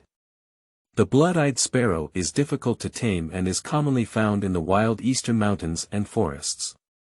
Its appearance resembles that of a blood-eyed falcon, but the former's tail feathers are mixed with a hint of blue, which can only be distinguished by experts. It's not really impressive, but a friend of the feather tribe told me a lot of interesting stories about birds, said Prince Qiao. Everyone knows that the feather tribe likes to raise various types of birds, which can accompany singing and dancing, enhance elegance. They can also post and track, send messages, and some spirit birds even have divine powers. Upon hearing the words, feather tribe, and, delivering messages, Ji Yoxin's heart skipped a beat, secretly observing Prince Qiao's expression. It was unclear whether he was speaking casually or if there was something in his words. If there is something to be said, what did Prince Zhou guess? Otherwise, why does the topic always revolve around the blood-eyed falcon? I don't know if the blood-eyed sparrow raised by the witch festival knows anything special. Prince Qiao Rao asked with interest. Zhu Yu's throat and hair were dry, and he picked up the water jar and took a few more sips. These wild birds are all clumsy and don't know anything, he said. Wild birds. I think they're more like domesticated birds. Prince Zhou suddenly reached out and opened the cage door, grabbed a blood-eyed falcon, and took out a sticky dark yellow tree seed from its furry neck feathers. His fingers twirled and said, look, they flew out and even knew they would fly back. With a shake of the water can, tea splashed out, and Zhu Yu's smile froze on his face. This bloody-eyed falcon was the one he had let go to convey the message, and on his way back, his feathers accidentally stuck to the tree seeds. The bird of the witch festival still has spirituality, Prince Qiao said slowly, fingering the feathers of the blood-eyed falcon. Zhu Yu felt as if his hand was landing on him, tightly grasping the beating heart. Sir, you're joking. What kind of spirituality does this fool have? Zhu Yu came up with a quick idea and quickly said, this is the tree seed that I usually feed them. He picked up the water jug and walked to the birdcage, adding water to it. He deliberately looked at the blood-eyed falcon in Prince Qiao's hand and pretended to close the cage door. Wang Ziqiao smiled slightly, his sleeve trembled, and the blood-eyed falcon suddenly disappeared from his palm. Ji changed his expression slightly and said, Sir, this is to. Wang Ziqiao said coldly, I have been entrusted by Wu Wu to thoroughly investigate the troubles within the clan. If there is any obstruction, I can act accordingly. Zhu Yu hissed and said, what does this have to do with me? Wang Ziqiao looked straight at Zhu Yu and said, as far as I know, the blood-eyed bird is not only an insect eater, not a vegetarian. Is it really a blood-eyed bird that is domesticated by witches? With a loud bang, the water jar slipped off accidentally, and Xi's lips trembled as he met Prince Qiao's bright and blazing gaze. He knows. He must have known something. Zhu Yu's heart was in turmoil, filled with fear, and he wished he could kill the other person immediately. He touched the poisonous powder paper package hidden in his sleeve, wanting to throw it over, but he didn't dare. For a long time, sweat oozed from his palms, so cold that it seeped into his bones. He suddenly understood that he was really old. What's bothering the witch festival? I have no other intention, I just want to ask about the past 800 years of the nobility. Prince Qiao's calm voice slowly came in. With a tremble from the bottom of my heart, my suspicion grew even greater. What exactly does Prince Xiao want to do? Is he pinching and tapping himself really to help Bar solve the troubles in the tribe, or is there another purpose? In the end, he buried his head and sighed dejectedly. What do you want to know, sir? I know everything without hesitation, I can say everything without hesitation. Zhu, this turtle son who colludes with the feather tribe and eats inside and outside, is digging his own grave. The older he gets, the more afraid he is of death. The old tribe has already seen through him before they grow old. The person sneered, and a hint of snow-white forest cold flashed through his exposed teeth. Ji Shozhen said, Prince Xiao is a person who can't quite see through. The person said, this person is very strange. I searched inside and out of the bamboo tower where he lives, but couldn't find a single drop of hair. I couldn't even see any dander. I really saw a ghost. Our ethnic classics record that only those who are about to ascend to immortality will have a pure and transparent body, no sweat or dirt, difficult hair to fall off, and no dandruff. Of course, Prince Xiao did not cultivate to this level, said Ji Shozhen, and a scene of seeing Prince Xiao for the first time appeared before his eyes. He was pushed down by Ba Huang, grabbed the hem of Prince Xiao's robe, and the latter retreated without a trace. The only explanation is that Prince Xiao was quite wary of the witches, so he deliberately cleaned up his fallen hair and dander. No wonder. I didn't get it that day.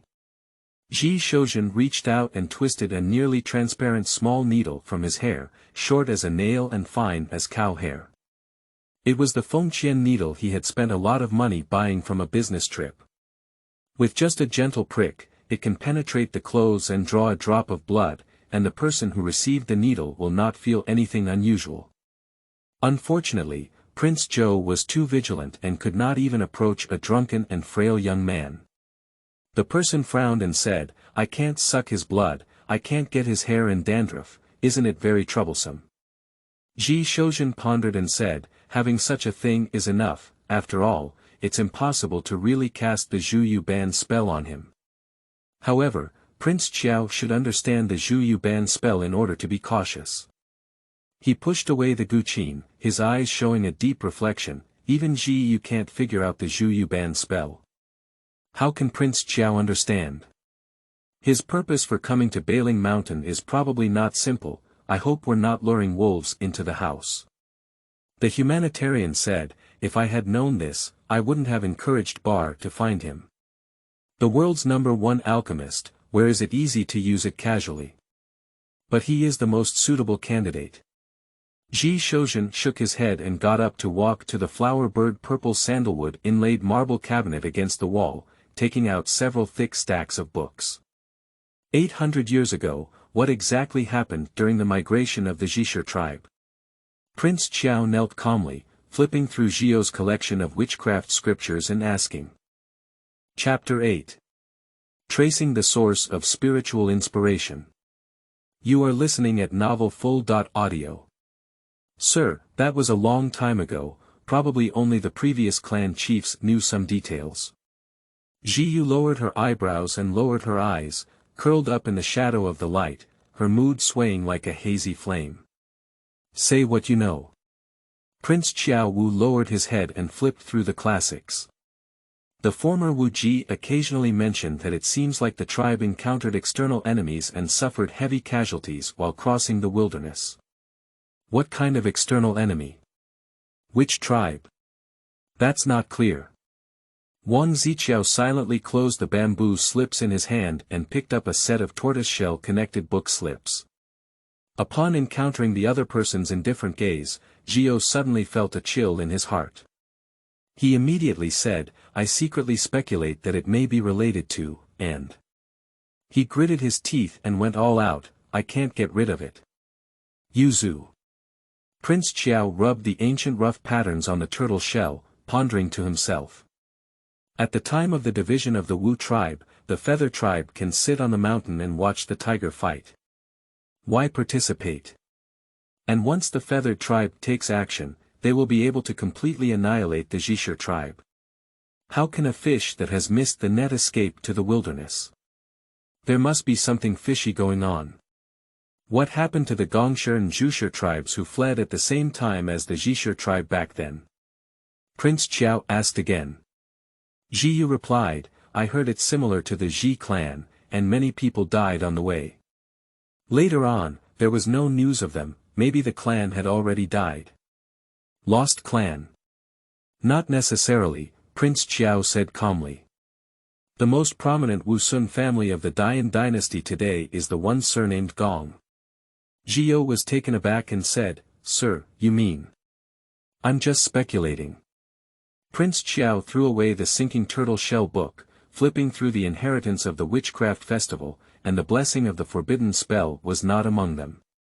It is obvious that I have not mastered the support, otherwise I would have taken action against myself earlier.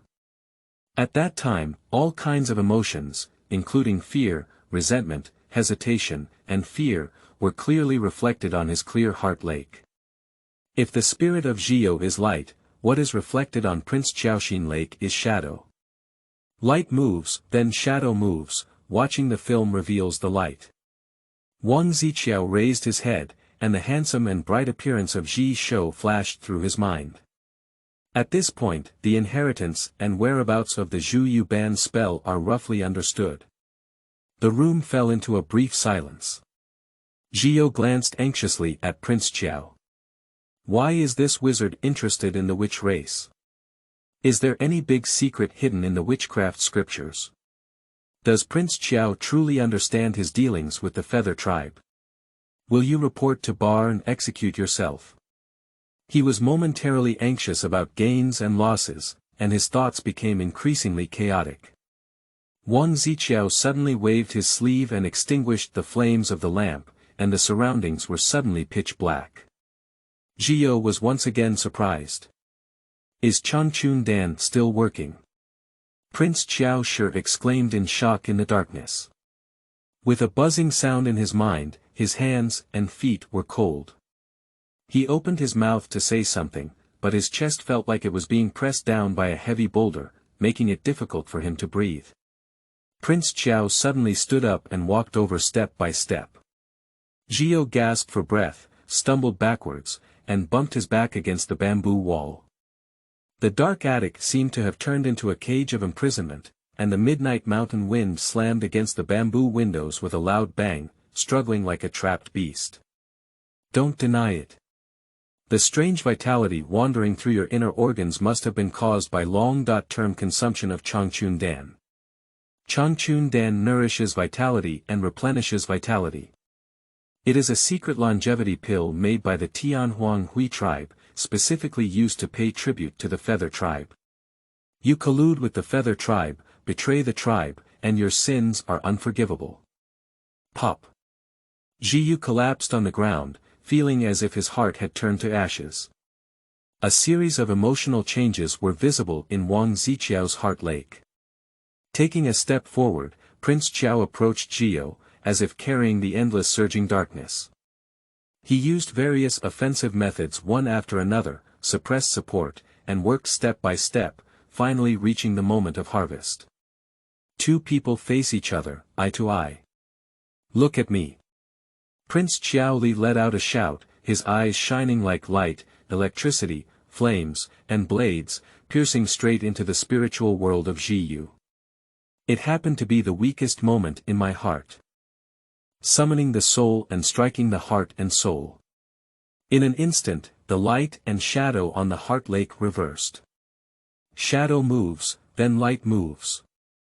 Zhio was in a daze, confused, and could only hear a voice full of magical charm ring out. What's your name? Support. How old is it? The year of Bai Shou. When did you meet the Feather tribe? More than 30 years ago. Zhio seemed to be a puppet, answering every question. How to get to know each other. Once, when I was out picking herbs, I fell off a cliff and broke my leg. A young man passed by and helped me. He really needed the medicine for his injuries, and his broken leg healed in 3 days. Later, I found out that he was a member of the Feather tribe. Wang Ziqiao gave a slight gesture as he stumbled and fell off the cliff. It was obvious that the movements of the Feather tribe had lured him into the trap. It seems that more than 30 years ago, the Feather tribe infiltrated the wilderness. No. Should have been earlier. From now on, you have been working hard for the Feather tribe, and the Feather tribe is rewarded with Changchun Dan. I can't talk about sacrificing my life, I just need to monitor the tribal leader and reveal the clan's movements. The tribal leader was Jia's father back then, and after the old tribal leader died, I kept an eye on Jia. Now it's changed to Bar and Zisha's. Wang Ziqiao's eyes lit up and he said, "Is there really anything unusual about Jisho? What else does that melon child know besides eating, drinking, and having fun?" Even though his mind was under control, his tone of support suddenly showed strong disdain. Prince Qiao smiled thoughtfully and then asked, "How many people are there among the Feather tribe in the wilderness?" "I don't know, I haven't seen any other feathered people, I only keep in touch with that young man." "What is his surname? What is his appearance like? What level of swordsmanship has he reached?" "He claims to be Wuxia, a very thin person with dark skin and shiny black eyes. I don't understand swordsmanship, but he is very powerful. He must be stronger than Bar and also stronger than Jia. Indeed, it is the Wu tribe of the Feather tribe that has taken action," Prince Qiao murmured to himself. The Heavenly Wilderness Feather clan is known as 100 tribes, led by the Phoenix and Crane tribes, with unparalleled sword immortals emerging from them. Wu Bei specializes in reconnaissance, surveillance, and conspiracy assassinations, and his swordsmanship is mainly focused on Xianxia agility. Both swordsmanship and martial arts, which belong to the martial arts realm, are uniformly divided into 4 levels. Refining essence and transforming qi, refining qi to restore spirit, refining spirit to return to emptiness, and refining emptiness to merge the Tao. Once a cultivator breaks through the final path of refining the void, they can break the void and ascend into immortality. Bar's martial arts have just touched the spiritual realm, which can be considered as the initial stage of refining qi and returning to the divine. Refining qi and returning to the divine, one can comprehend the true essence of the spirit, combine it with martial arts and techniques, and produce infinite wonderful effects. They have entered the true realm of experts. However, most cultivators can only wander in the realm of refining essence and transforming qi throughout their lives. Wuqi is stronger than Bar, which means he is at least at the middle and high levels of refining qi and even achieving great perfection. In addition, the feathered swordsmanship is invincible, and every skill is unbreakable. Such a master alone is capable of monitoring the declining Ji clan tribe. Has Wuqi ever inquired about the Zhu You Ban spell? Never. Prince Qiao was slightly surprised. If it weren't for the most mysterious inheritance of the Witch clan, why should the Feather clan focus on the Ji clan tribe? Is there any hidden information? He pondered for a long time and faintly felt a hint of danger, as if he was caught up in a mysterious game of life and death. If he didn't pay attention, he would be devoured by both sides of the game without any bones left. The best practice is to immediately withdraw and stay away from this situation. Unfortunately, he cannot. How did Jia die? He went hunting alone and died under the Wuqi sword. Why did Wuqi kill Jia? It was a complete accident. Jia found himself being tracked and took the initiative to make a move. Wuqi told me that at that time, Jia was like a crazy dog with red eyes, tightly clinging to him and not letting go. The moves were all desperate, and he couldn't hold back and was forced to kill Jia. Wang Ziqiao suddenly had an extremely absurd idea. Could it be that Jia? After pondering for a moment, he asked again, how long will it take for the blood-eyed falcon to be released for questioning and then return? In less than half an hour. The blood-eyed falcon can fly 800 miles in an hour, and it will have to wait for a moment at Wuqi's place.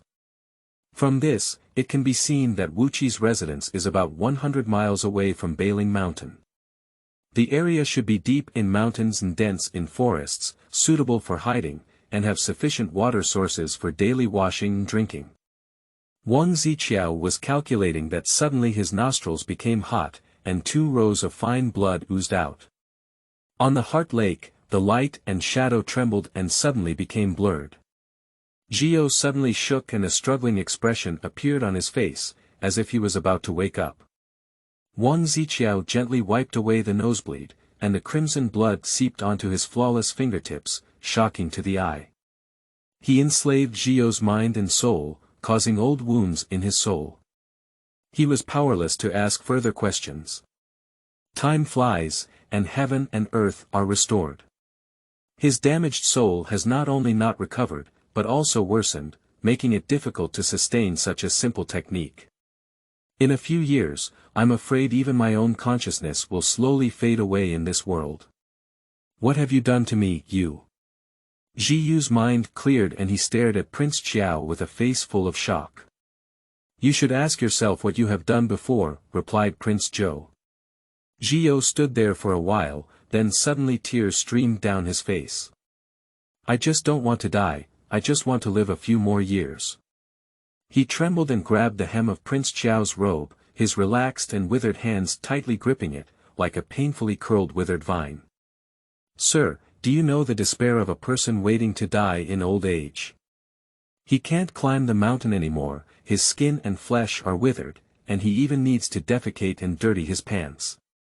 If he can't do anything, ladies, eating a few more bites of meat will make him vomit and diarrhea.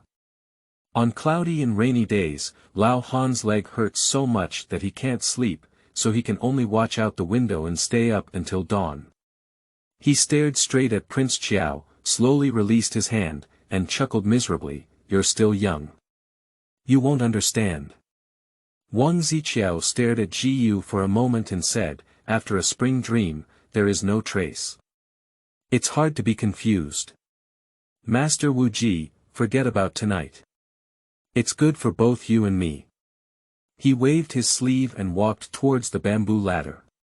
Zhio looked at Wang Ziqiao's back at a loss and suddenly chased after him, pleading earnestly, Sir, can you return my bloody-eyed falcon?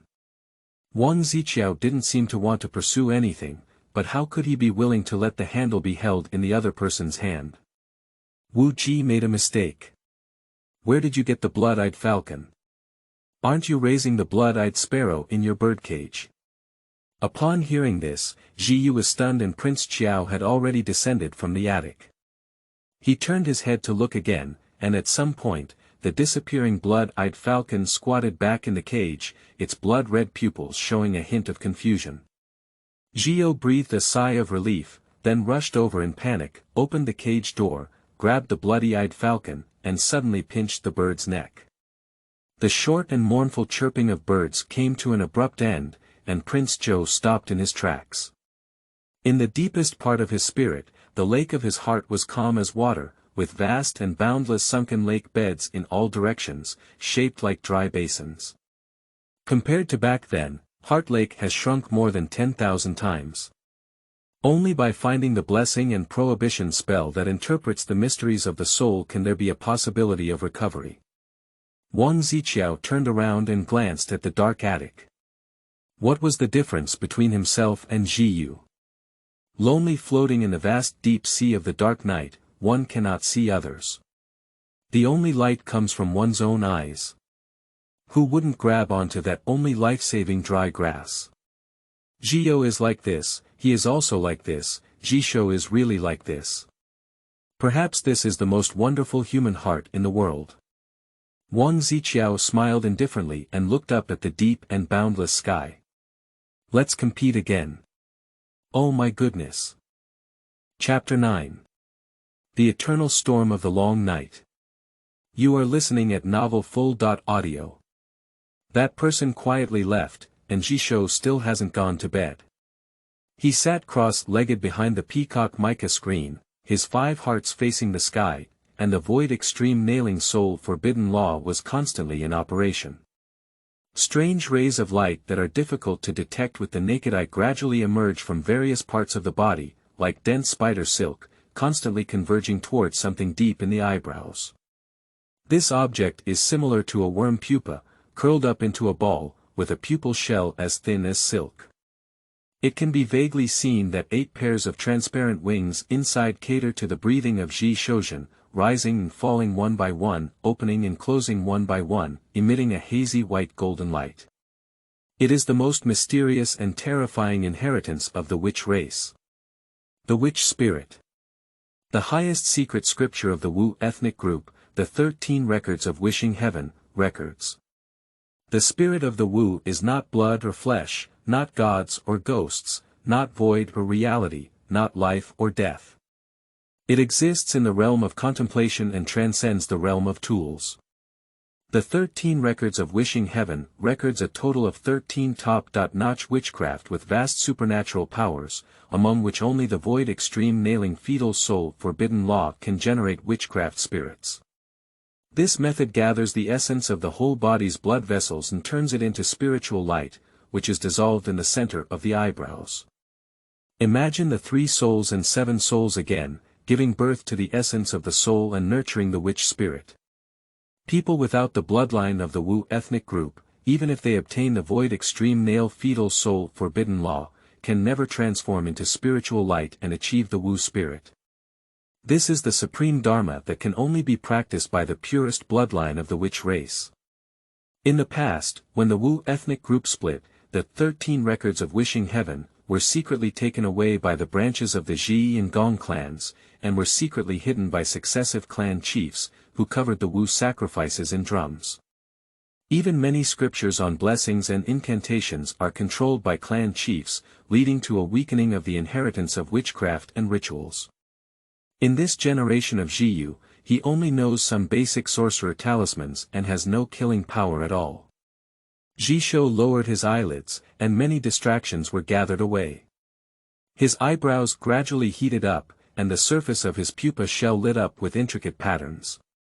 These patterns are not static, but constantly changing with the convergence of spiritual light, interweaving more intricate and mysterious textures. The insect pupa trembled time and time again, and its curled body struggled to arch and twist, as if trying to break free from the pupa shell. Zhi Shoujian occasionally heard 1 or 2 cicadas chirping, as if there were none, as if it were real or illusory, far away from the world. After more than an hour, the void extreme nailing soul prohibition technique had reached its 11th week, and Zhi Shoujian suddenly frowned, sweating profusely, and his hands and feet involuntarily twitched. This access control method not only focuses on the soul, but also requires strong physical support. The witches who have always achieved the spirit of witchcraft have all practiced ancestral witchcraft and body-refining techniques. And in order to deceive Bar, he had to give up practicing and rely solely on the physical fitness of ordinary people to persevere.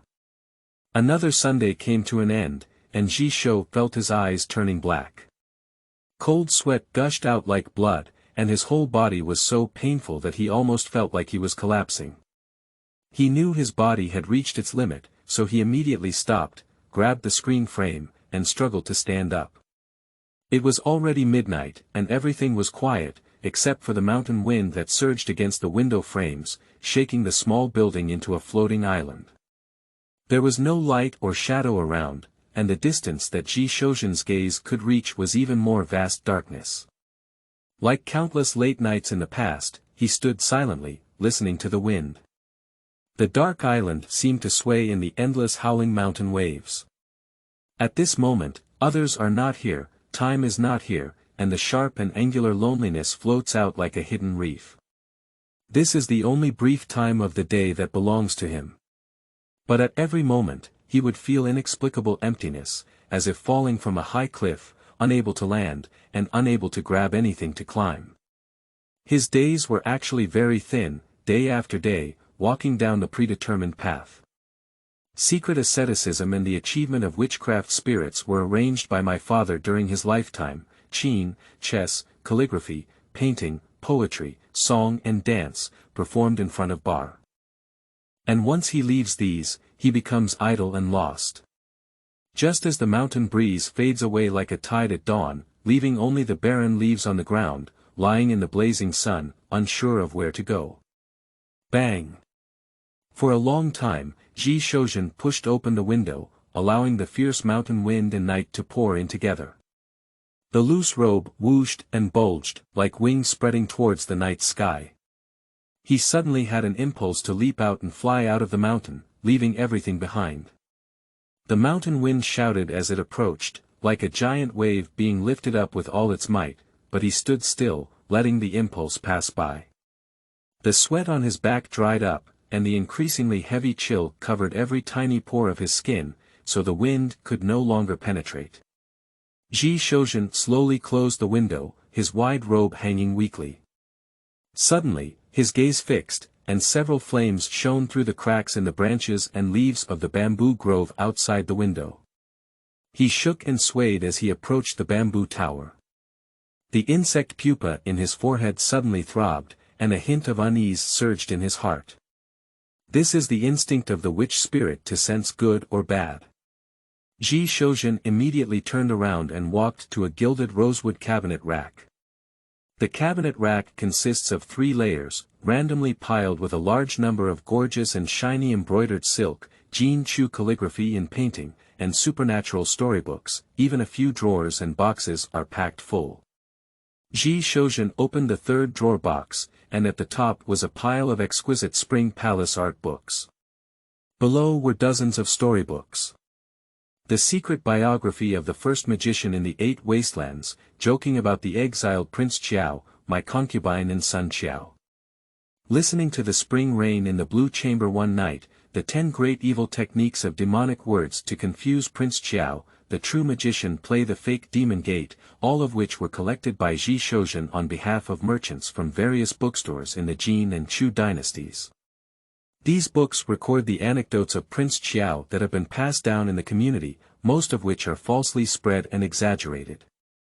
However, Ji Shozhen repeatedly studied and unraveled the details, and even figured out some of Prince Qiao's temperament. Otherwise, how could he rashly invite this celebrity to the village as the last step of his plan to ascend the altar and offer sacrifices to the heavens? Outside the window, the flames pierced through the bamboo forest, getting closer and closer. With the help of the eyebrow insect pupa, Ji Shou heard the sound of hurried footsteps from afar. He lit the whale oil incense candle and threw many books into the brazier. Pang! The flames rose, and the pages quickly curled up with burnt yellow edges. Suddenly, a light shone outside the window, and several witches, wielding torches, rushed fiercely to the front of the stilted building. The 2 dozing maids woke up and rubbed their sleepy eyes to greet them. "It was Lord Wu Wu who sent us here," yelled the yellow-faced man led by him. "Xiao Cui, Xiao Ko, open the door."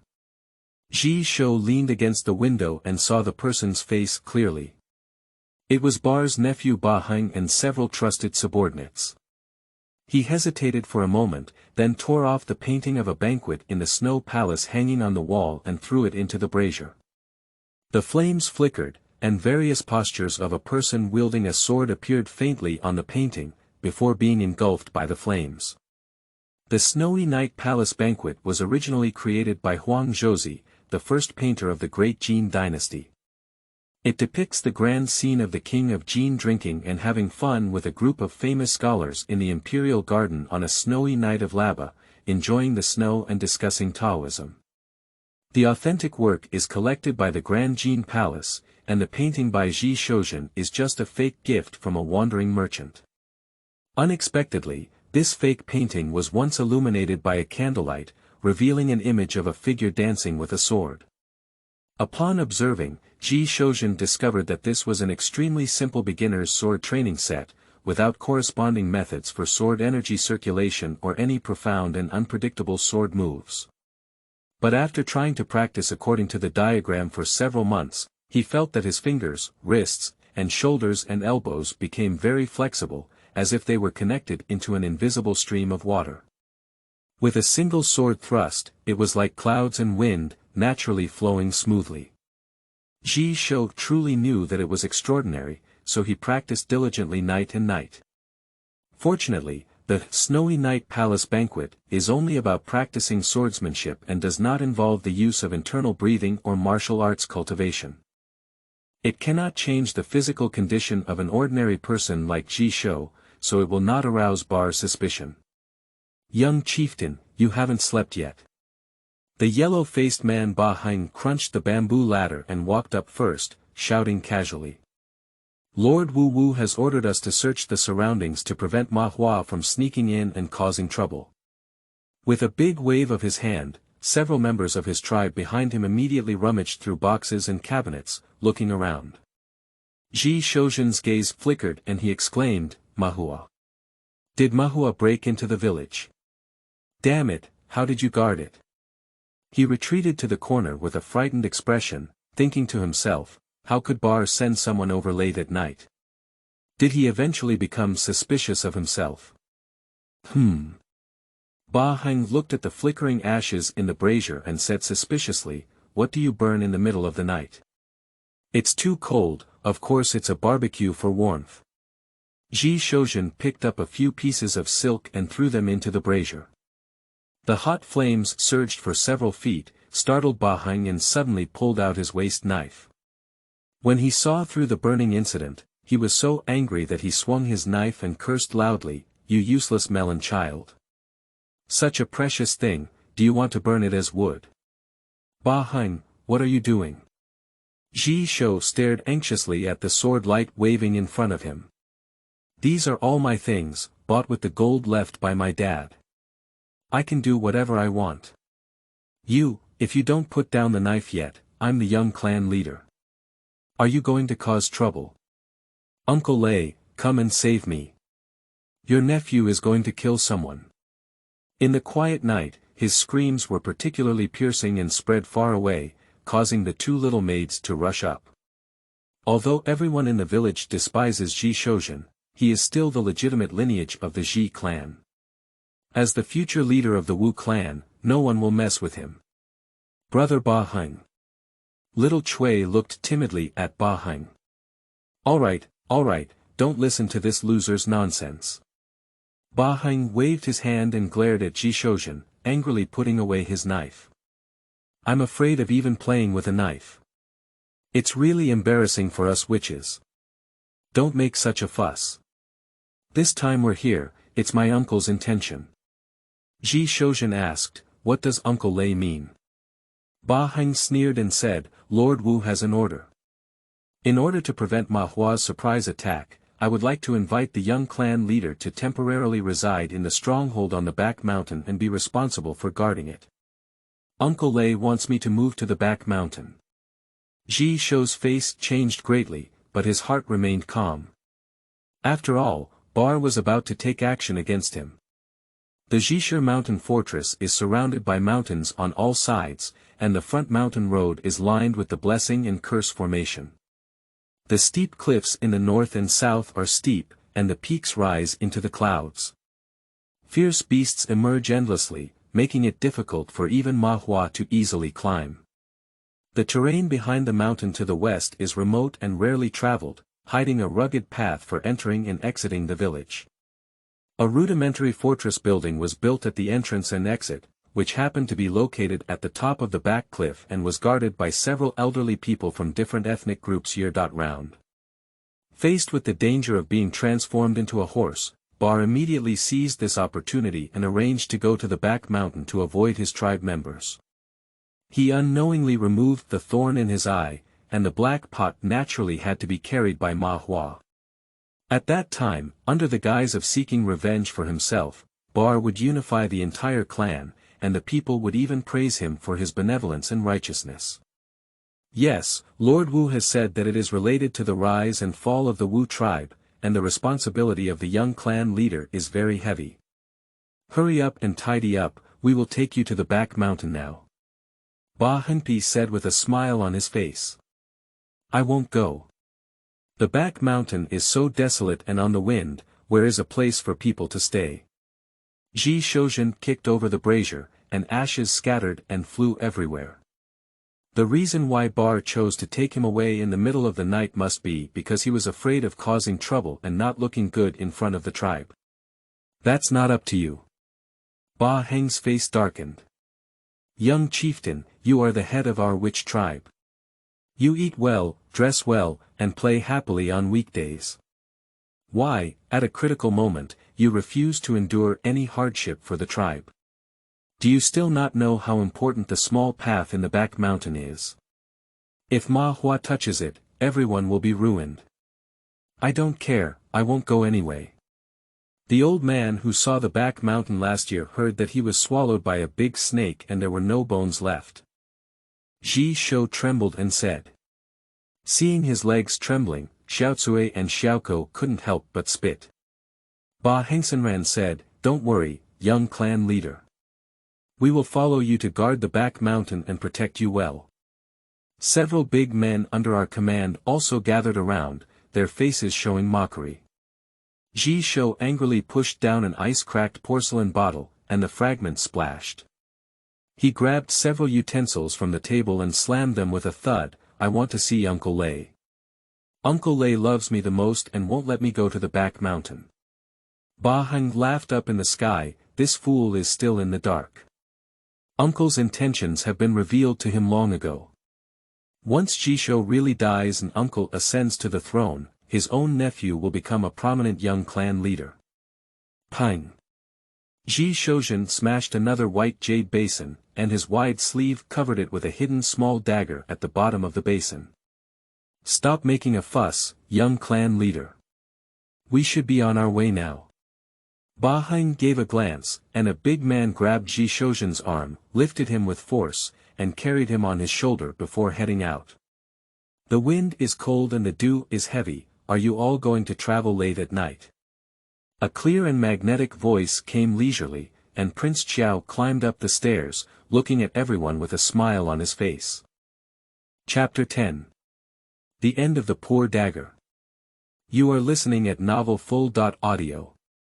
So it's Sir. Ba Huang hesitated for a moment and asked suspiciously, why did you come here in the middle of the night? Wang Ziqiao walked slowly and glanced at Ba Huang, saying, do I need to explain to you? The corner of Ba Huang's mouth twitched, and Bar had already given orders. No matter what Prince Qiao wanted to do, the people of the clan had to obey. He made a sarcastic gesture, gesturing for his subordinates to quickly take Zhi Shouzhen away. Wait a moment. Prince Qiao waved his sleeve and said, you guys wait outside first. I'll have a few words with the young clan leader. Ba Huang's face stiffened as he was about to speak. His gaze touched Prince Qiao's deep pupils, and his mind suddenly fell into a wandering invisible vortex. I'll listen to Sir. Several subordinates heard Ba Huang's muffled voice and watched him lead the way out, standing outside the door like a stiff wooden stake. They hesitated for a moment, put down Zhi Shouzhen, and followed out. These people have gone crazy and are making a fuss in the middle of the night, Zhi Shouzhen complained as he rubbed his scratched shoulder. Sir, you came just in time. Go tell Uncle Lei immediately and make the decision for me. Wang Ziqiao gave a faint sigh and casually pulled up the peacock mica screen to block the staircase. He twisted out a spell with his left hand and drew a silent character seal with his middle finger, lightly pressing it against the screen. The screen stirred out circles of gray halos, and the surroundings instantly fell silent, isolating everything outside, even the cold wind was quietly ignored. At this moment, no matter what you and I say, they can't hear. Wang Ziqiao gave Zhi Shouzhen a deep glance. The young clan leader doesn't need to act like this. Zhi Shou was stunned for a moment, then smiled and said, Sir, this reminds me of a story. There was a bully who blocked the young lady in a room and wanted to do something wrong. He even said, you can scream, but if you scream, others won't hear you. Prince Qiao's gaze flickered and he patted his palm, saying, the young clan leader is really a wonderful person, and that's true. People are like knives and plates, but they are like fish and meat. If Wang is a tyrant who wants to do evil, the young clan leader is like the little lady on the chopping board. Zhi Shou suddenly changed color and wrapped his hands tightly in his robe, saying, Sir, how nice of you to take this bite. I'm not very masculine. Wang Ziqiao laughed dumbfounded and said, the situation of the young clan leader is in dire straits, and there is even idle joking. Just this courage alone is better than ordinary people. His voice sank, young Master Zhi, open the window and speak frankly. Bar covets the position of clan leader and wants to take action against you.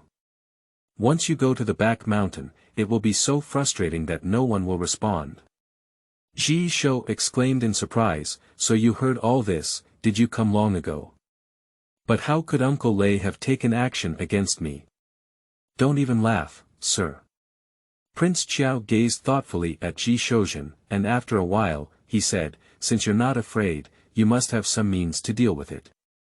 The Zhu You Ban spell is often a strange spiritual secret, and it may not be difficult to deal with several tribes. However, he spoke sharply, what if Bar personally takes action? Ji Shou looked bewildered and said, I don't understand what the gentleman is saying. Wang Ziqiao didn't care at all and continued, at least for now, Wang can influence Bar's decision. You should understand this, right? The young clan leader is a smart person, why not weigh it carefully again? He paced with his hands down and looked at the decorations inside the bamboo tower. Glancing at the iron nails embedded on the wall, Prince Qiao said, there should have been a calligraphy and painting hanging here, but why is it missing? Did it just be hastily burned down? He stepped over the ashes of the brazier and said, even if you burn the secret script, it's okay. Young clan leader, you are just a living book of blessings and prohibitions. And this.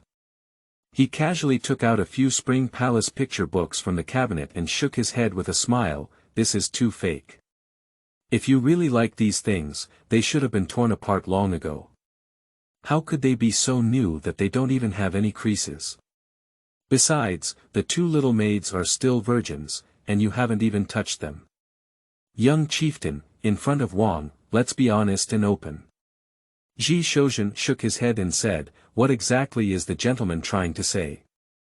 Prince Qiao turned his head and stared at Ji Shoujin, his eyes shining brightly. Empty. Extreme. Nail. Fetal. Soul. Soul. Forbidden.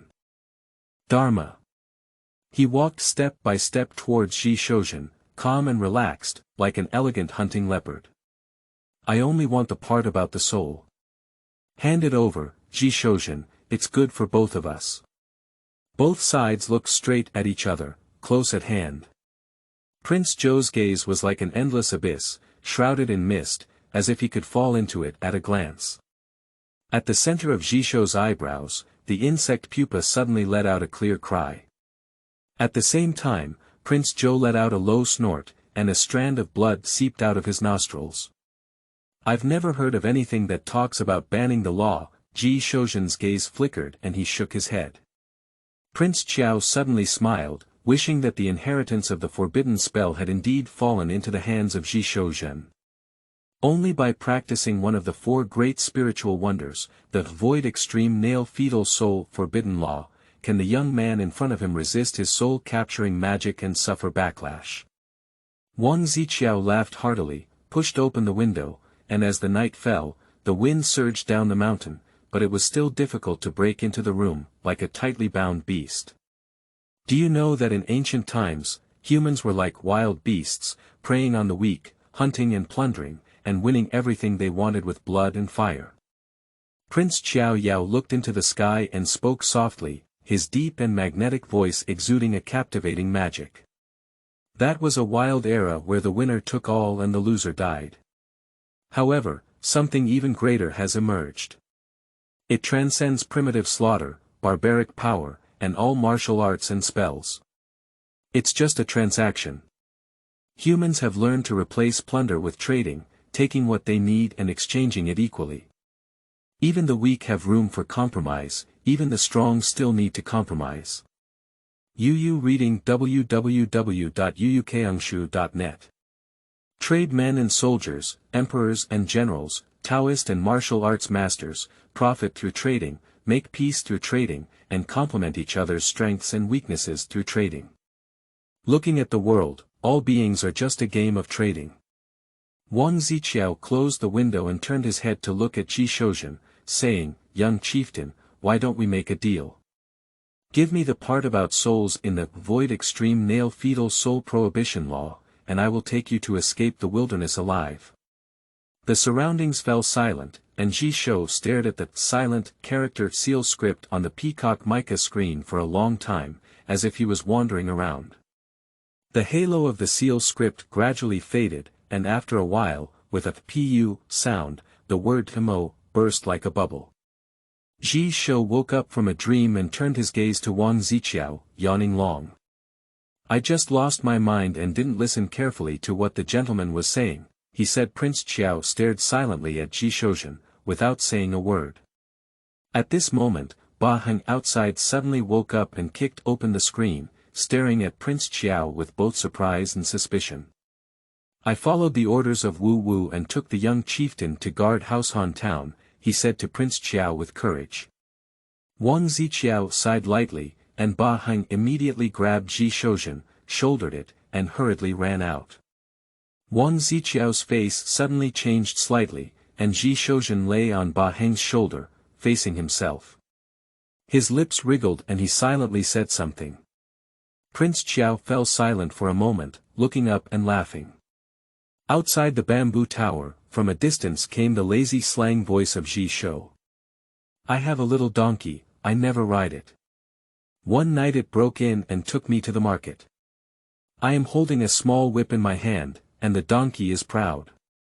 The singing echoed in the night sky, occasionally mixed with the insults of Ba Huang and others.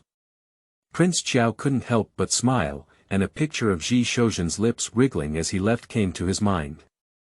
Sir, if you want to trade, you must take good care of my little life.